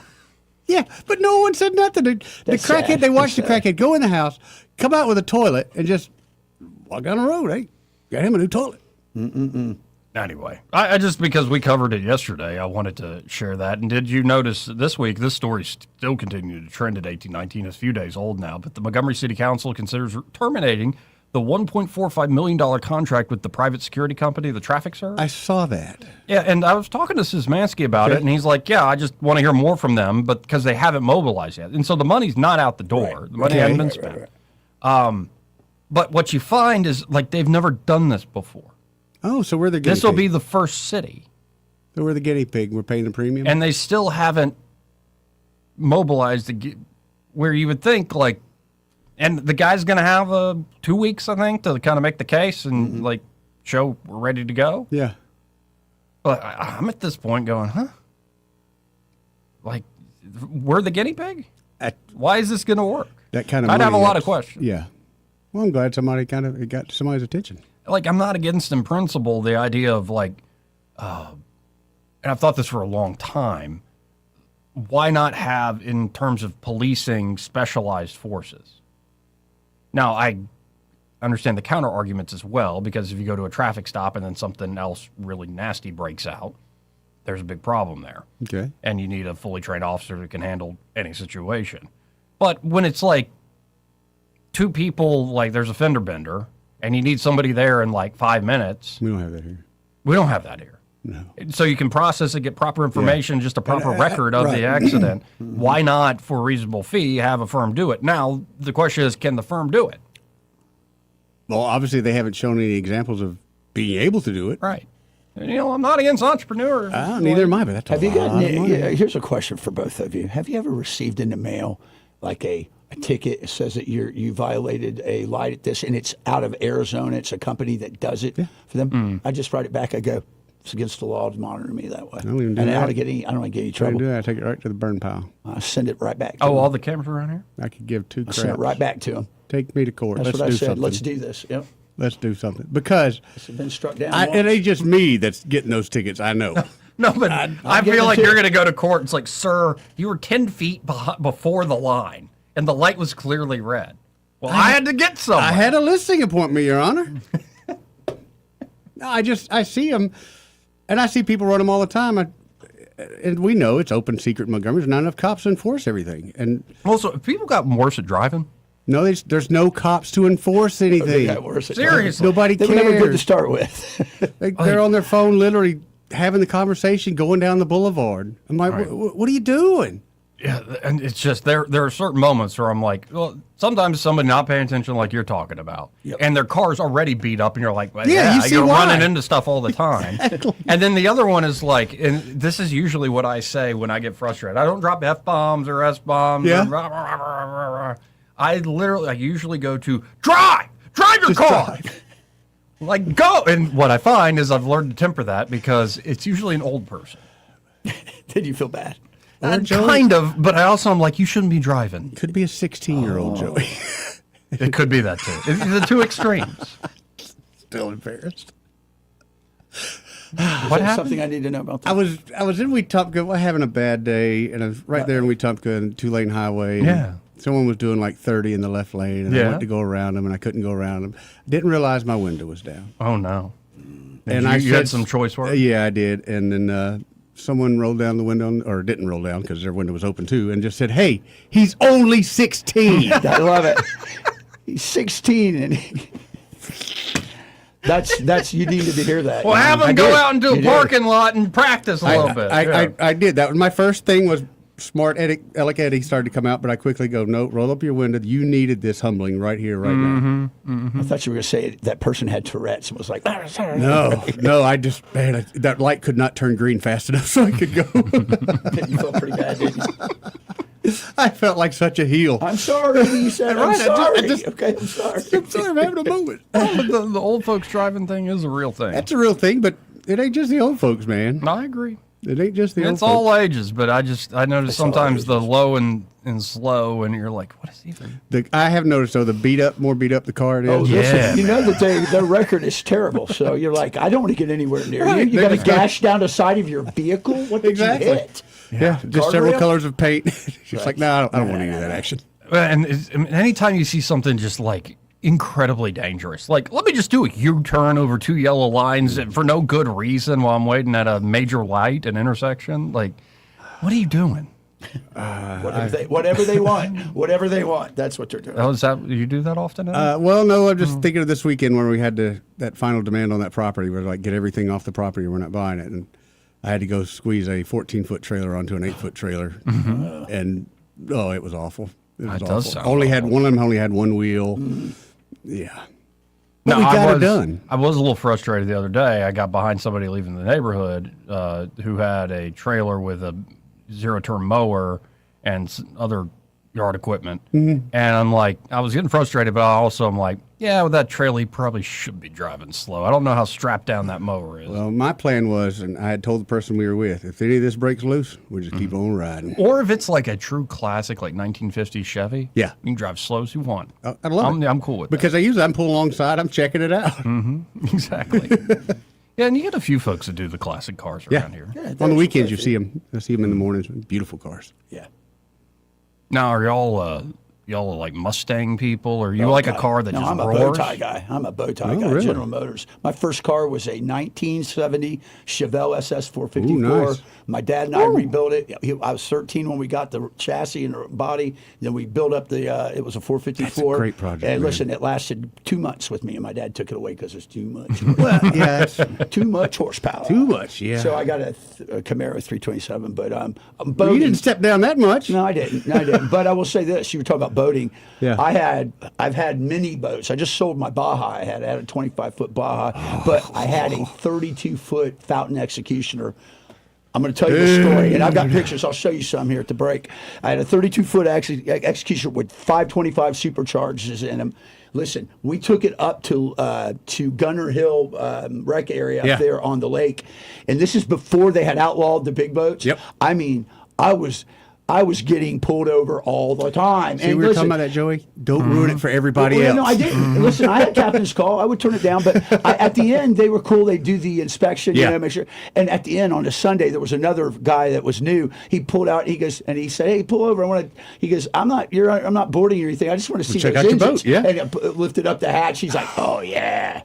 He goes, "Yeah." See, that would be me. I couldn't be a game warden or even a cop because a cool car comes up, we're pulling over. We're going to talk cars. Yeah, I'm looking at a 95 Fountain 42 Executioner, 2005. Boat. Man, they are beautiful. They're bad boats, man. Woo. Hauling butt on those. Oh, man. We had it up to, the highest I've ever had it was 87. And let me tell you something. 87 on water is a very much different feeling than on land. And you got to respect the water because it's like concrete. Like you start. You got to trim just right and get the engines when you got two engines. That's what the jet ski I had for the longest time. I could get it up to about 72, and it was great. But I like just going easy, man. Well, like when I drive my dad's like those boat. Kawasaki side by side jet skis where the two people can ride on one. It's been a while since I've done a jet ski. Yeah, come on. Me and Hannah just bought cheap jet skis. You need to come ride. We have a blast, and you can tear them up. Nobody cares. We paid $2,000 for them. We're having a hell of a time with these things. $2,000. It's nothing, folks. Anyway, for a jet ski, it's nothing. Dude, I'm just messing with you. There it is right there. You're killing me. Oh. Man, Troy. That's a beautiful If I could do anything in the world, I would race offshore boats. Okay, here's the sad thing, though. Yeah, I'd love to go boating with you, but I'd be that guy that had to bring beer because I couldn't afford the gas. How about you know what's funny? You're right. It's 170 gallons, and I never had like more than half of $4. it full. At like probably $4 or $5 a gallon. Right. Yeah, I'm bringing the beer, baby. Whatever you want to drink, I'm And I bringing love it. how people come and they just disappear as soon as it's over. Say, no, you got to help me clean this boat up, man. That's one thing I learned on fishing trips. These guys we go out with in the Gulf, before you get back to the dock, they go to the gas dock first. So there's no way you're getting off the boat. That's right. Well, we got to hit a break. First, this part of the program brought to you by Pest Pro Services. You know, Ashley and the team can help you out if you're in a jam. Like, for instance, you haven't had termite inspection done in years. Yeah. You need one. You need it. Why are you doing that to yourself? You need it. So you can get on top of it, and let's hope that there's nothing there. And if there is nothing there, they can lay down year-round protection. So essentially bait traps, right? Like, that's exactly right. And then come back and check them and see if they got any action every time they come to service your place. They can also do mosquito service? Yeah, right now you need it, man. Where you'll be able to actually sit out on the back porch or the front porch or just outside enjoying the time outside and not get eaten up. And it's funny because, you know, when that technology first came out, I didn't really believe it. So we used it over the Airbnb, and it works so good. We use it at both the places now. Yeah, folks, get on top of it. And, of course, they do basic pest control services as well. So check out Pest Pro today. You can always learn more at ppsriverregion.com or search Pest Pro Services on the Book of Faces or just call them direct, 265-9990. That's 265-9990. And be sure to tell Ashley and that great team that Joey, Eddie, and Troy, those fellas on the radio, sent you. Want to carry News Talk in your pocket? Download the News Talk 93.1 app from the App Store. Available on iPhone and Android. Never miss a moment. Download now. When it comes to your mortgage, who you work with matters, and this is one decision where local makes all the difference. Don't fall victim to flashy mailers, spam calls, or 1-800-lenders who don't even know your name, much less your neighborhood. Those lenders are often sitting in some faraway state, reading from a script, and chasing volume, not relationships. A local lender understands the market you live in, or should I say that we live in.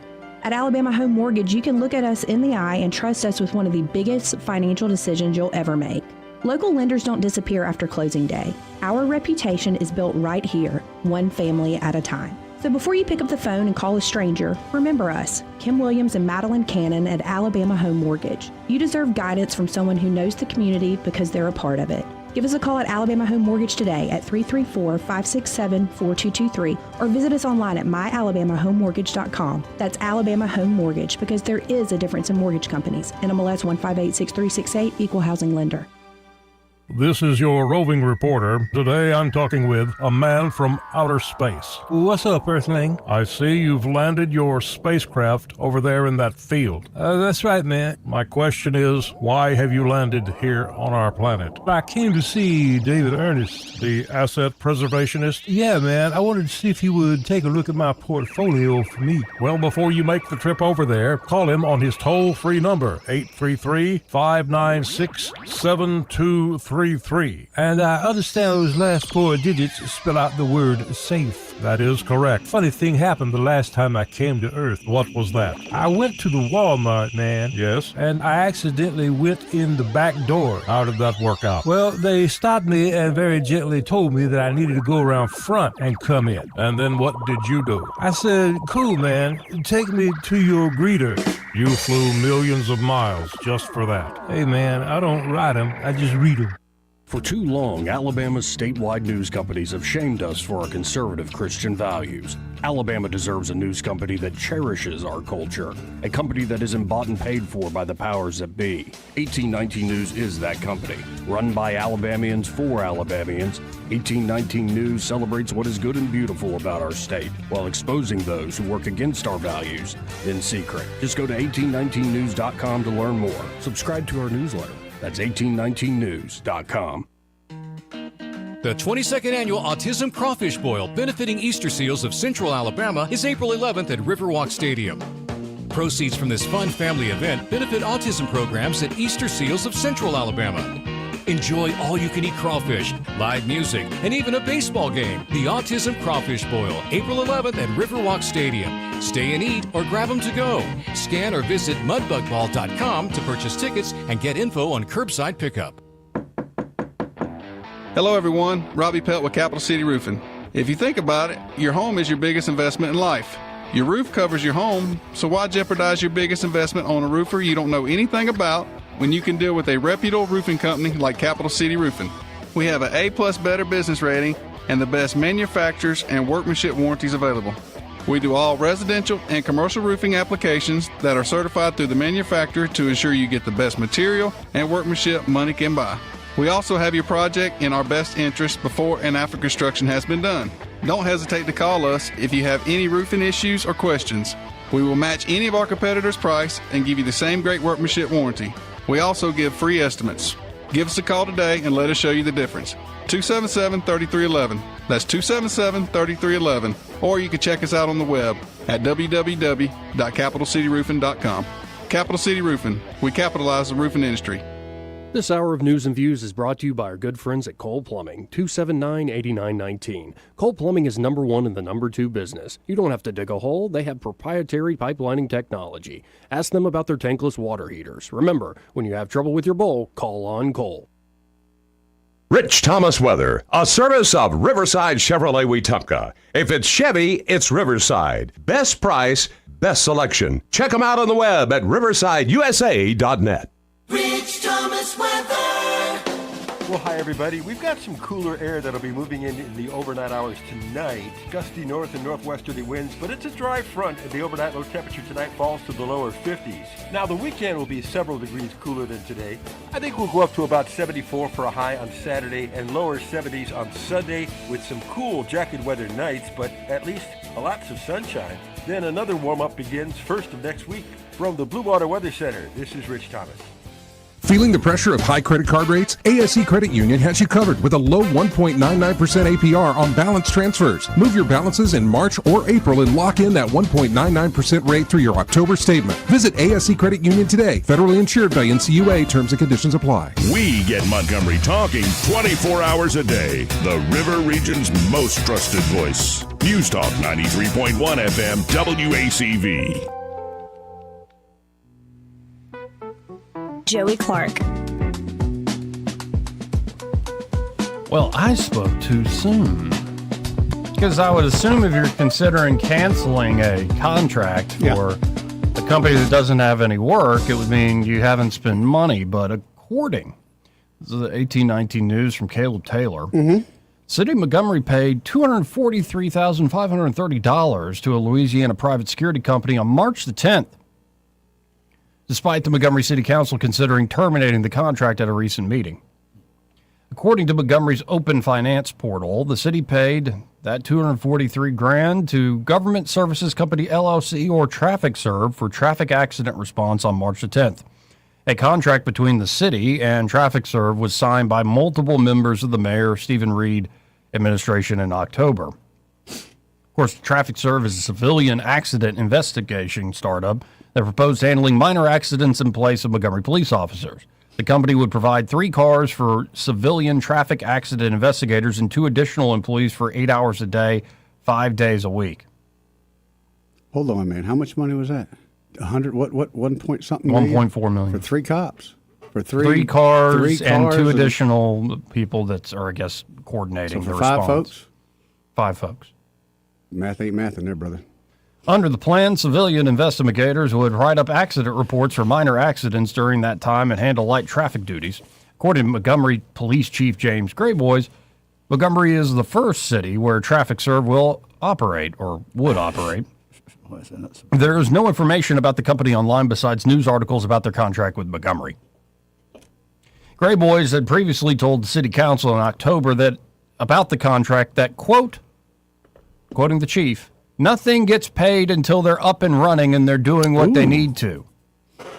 Well, hold on. You just said they got paid anyway. That's what the financial portal shows. And we're not up and running, are we? The contract was awarded by the city through a sole source process despite multiple other companies with more experience and lower prices. There you There's go, your buddy. red flag. Now you know there's a problem. The Montgomery City Council is considering terminating the contract. Montgomery City Council President Cornelius Calhoun, CC, as most of us know him, CC, said on Tuesday that a resolution authorizing termination of the contract would be carried over until the council's next meeting in 2 weeks. But that council member had concerns about the contract not being bid out. Calhoun also said the company wasn't yet set up to operate in Montgomery. Got a P.O. box, probably all they got. I'm not going to suspend the rules on this item so we can have the discussion as we move forward. From my standpoint, I'm just going to say that what we're thinking from what I've heard with this coming up, you're not set up at this point to start doing the business. Calhoun said at the meeting, city council meeting this past Tuesday, you're about a year out, and some of the concerns that I heard from the council members is that this wasn't bidded. Some of the calls coming in were saying that this wasn't on the open market to be bidded. Those are some of the questions. Marcus Toussaint is the co-founder and CEO of Traffic Serve. Former Shreveport Mayor Adrian Perkins is also apparently involved in the company, according to emails between Montgomery officials and Traffic Serve about the contract. Mayor Reed told the city council in October that Traffic Serve would, quote, allow officers to be really be focused on getting more bad guys off our streets and really be more focused on following up on those things. And it improves our customer response to our citizens who are really our customers here. And we want to make sure that we improve that any way we can. This is one of those innovative ideas. We're one of the first cities, but there are several other cities that have already reached out to me about our involvement with them because they're looking at bringing them online as well, Reed said in October. Well, theoretically, I guess the mayor's right. Theoretically, like that's the idea of the innovation. Well, where's it at? Wow.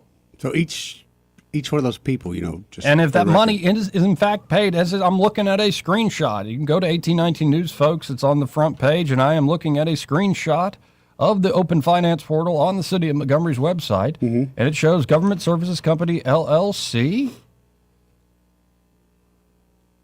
traffic accident response, and the payment is $243,000. That's pretty close to what you're going to be paying per employee. That's 5 of them. That's $225,000. What this is a damnation of our local government. Better claw back that money. I think about this. What we're doing, that we're even having this conversation, is have a police department that works. Right. I mean, are you kidding me? We have to bring mercenaries in? $1.25 million for 5 people that can't write a ticket. Sorry, this is And if unacceptable. other companies exist that do this at a much cheaper rate, sole source, and they've actually operated in cities before, what the hell is this? This sole source. This is funny business. Is what this is. Can't have nothing, man. It's a good old boys club. Can't have nothing. Nope. Anyway, I just wanted to follow up because I thought no money had gone out the door, but just common Kind of sense. based on the chief there, with his statement, nobody will be paid until something's up and going. Then it's got to be true. What a mess. What a mess. Oh, by the way, going to national, international stuff, Rubio says Iran war may last 2 to 4 more weeks. Okay. He told G7 foreign ministers on Friday, Rubio did, continue for another 2 to 4 weeks. He also told reporters the U.S. can achieve its war objectives without any ground troops. We are ahead of schedule on most of them, the objectives, and we can achieve them without any ground troops, without any, Rubio apparently said. The objectives, he said, were destroying Iran's missile and drone capabilities and factories to produce those weapons, as well as its Navy and its Air Force. So, Rubio keeping the line of this will be over in about 4. And we ain't going to put boots on the ground, though. Did y'all see the Babylon Bee headline where service members giving Crocs so they can say no boots have actually hit the ground? Oh, that's funny. I didn't see it. And it's like these guys all decked out in the proper uniform, but they all got different color Crocs on. That's good. Yeah, it's pretty fun. I'm like, good job, B. Good job, Babylon. You see Tiger Woods there involved in a little rollover. Another one? Another rollover? A rollover, yep. Oh, my goodness. That's a vicious rollover. Look at that car. Stop doing the GHB. Yeah, isn't there a big tournament coming up? Yep. Masters? Or he was just in a tournament and he missed a pretty easy putt. They did. I mean, I don't know. I have great memories of watching that guy when he was at the height of his power. Oh, yeah. And I always, you always hope for somebody to like kind of have that comeback. And, Yeah, that's not. But another major accident.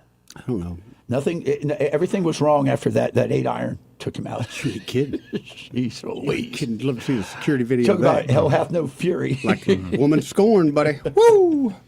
What is it? Is it Bill Burr made this joke where, a lot of guys are like, oh man, Tiger, cheating on his wife.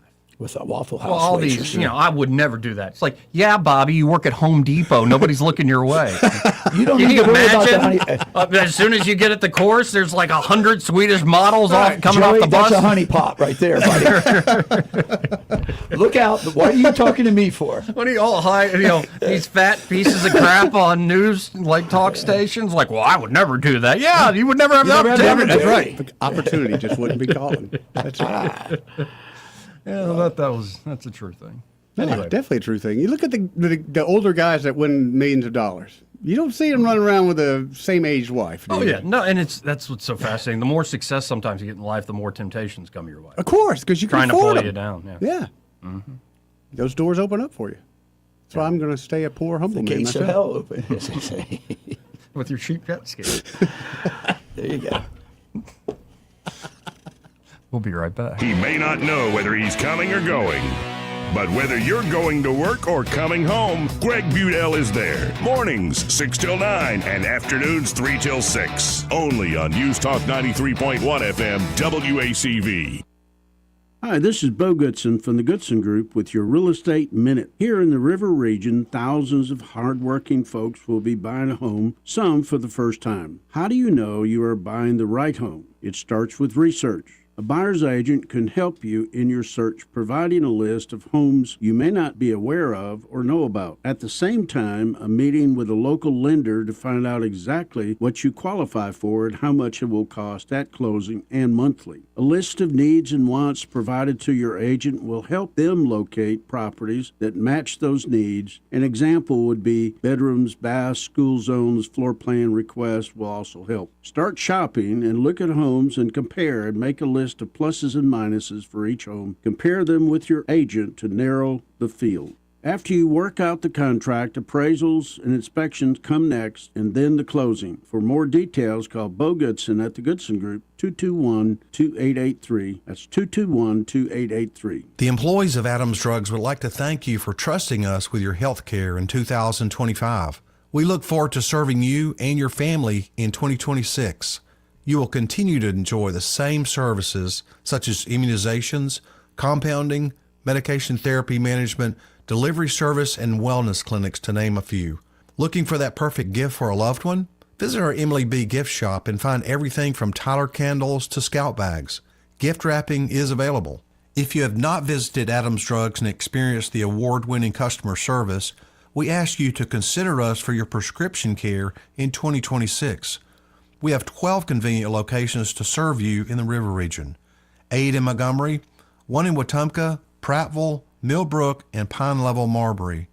Please find us at adamsdrugs.net for the location that is nearest to you. Adams Drugs is your local, independently owned Health Mart pharmacy.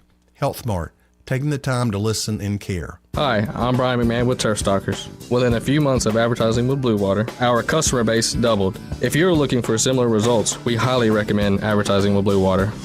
Our advertisers are our biggest advocates. Call us to find out how radio can increase your bottom line. Blue Water Broadcasting. Local folks helping local business. Hey there, Alabama. Are you ready to transform your home with style? At Royal Furniture, they've been delivering inspired value since 1946. Whether you're in Prattville, Montgomery, Auburn, Oxford, Gadsden, Athens, Decatur, or Florence, they've got the perfect pieces to make your space shine. Visit them today and discover a wide selection of furniture that fits your lifestyle and budget. Royal Furniture, where quality meets affordability, right here in Alabama. Stop by your nearest location and let them make your home beautiful together. This hour of News and Views is brought to you by our good friends at Cole Plumbing, 279-8919. Cole Plumbing is number one in the number two business. You don't have to dig a hole. They have proprietary pipelining technology. Ask them about their tankless water heaters. Remember, when you have trouble with your bowl, call on Cole. If it concerns your community, you'll hear about it on News Talk 93.1. News Talk 93.1 FM WACV.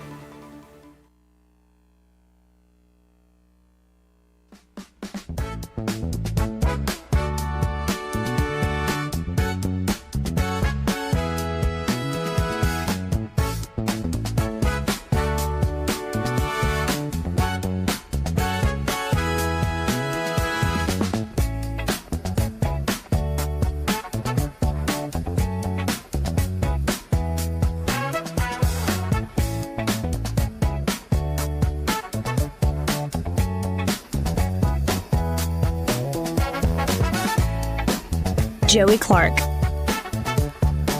Welcome back. Final moments of the Friday program. Now, I think next Friday I'm going to lean into the idea of it being Good Friday. Yes. So it might be a very somber show, but I think that's the point of that day, is to Agreed. Is to recognize the suffering of our Lord and Savior, that pouring out his love through that suffering. So I don't know exactly what I'm going to do, but I might lean into some old school sermons and different presentations that we can really focus on that day if we're not going to take the day off. So let's go to Ray Bowles from Prattville Carpet. Hey, Ray, how you doing? What's happening, Ray? Ray. Oh, man, I can't believe it's Friday at 3 o'clock. Already, brother. I mean, this is great. I'm going to take 2 days off next week again. That's the way to do this thing. All right. I told, I did, when I snuck up, I didn't tell anybody the story I was doing that. It drives them insane. They're worse than my children. They want to know where I'm at all the time. Of course. They think you're out in the parking lot spying on them. That's Dad. He goes across the street. Right. And stares at the store. Yeah. I'm like, why are you always going over there? He said, I can see the store from That's here. right. I can watch y'all. You're going to watch us. That's it. But, hey, in all seriousness, if y'all need a floor, call us at 285-8117. We'll come out and give you the free measurement. We've got a ton of great deals going on, a lot of stock, a lot of inventory. Get to you quickly. We're not going to drag you out for months on end. And we're going to treat you right from the time you walk in the door till the time we walk out of your door. Again, that's 285-8117. Be sure to tell when you call up at 285-8117 that you heard Ray on the radio with Joey, Eddie, and Troy. And I almost, if it was a sitcom, it's like your dad sitting there across, seeing the store. It's like, I told Chad to stop dancing. I can't stand it when that kid is. Yeah, exactly. Right. And what we do, a lot of times we'll do is when he comes back from lunch, we'll see him driving, we'll cut the lights off, and we all lay down. That's funny. That's really funny. That's great. So we flick the light on, we're like, whoa, we had 10 more minutes. What are you doing? That's great. Just messing back. That's great. All right, guys. Y'all have a great day. You too, Ray. Have a good weekend, Ray. So what did we learn today, gentlemen? There are more people going back to church. A lot more people. That we learned, yeah. We also learned that the war's still going on, and it might come to a close here in, 2-4 weeks? Yeah. I think that there's going to be decisive ass-kicking violence on the objective soon. It's going to have to be pretty quick. I learned today that where that Silicon Ranch, solar farm is proposed, was not, in fact, like wetlands or some, private property. It was industrial hardwood. Industrial timberland, timberland, Timberland, which Alabama's full of timberland. Which, by the way, that's some pretty heavy machinery you have out there when it's time to harvest, right? Yeah. Oh, dude, to go out there and ride that stuff would be the best, man. Those big skid steers. My big brother has one of those big pinchers, the pincher thing that you can get. Yeah. See. It's fun. Put the hat on, Joey. We're going to ride the skid steer. That's right. Get your Piggly Wiggly hat on. We're going somewhere. We learned that I need to go on a jet ski here soon. Oh, yeah, man. And that there's an opportunity for it. Plenty of them. Plenty of them.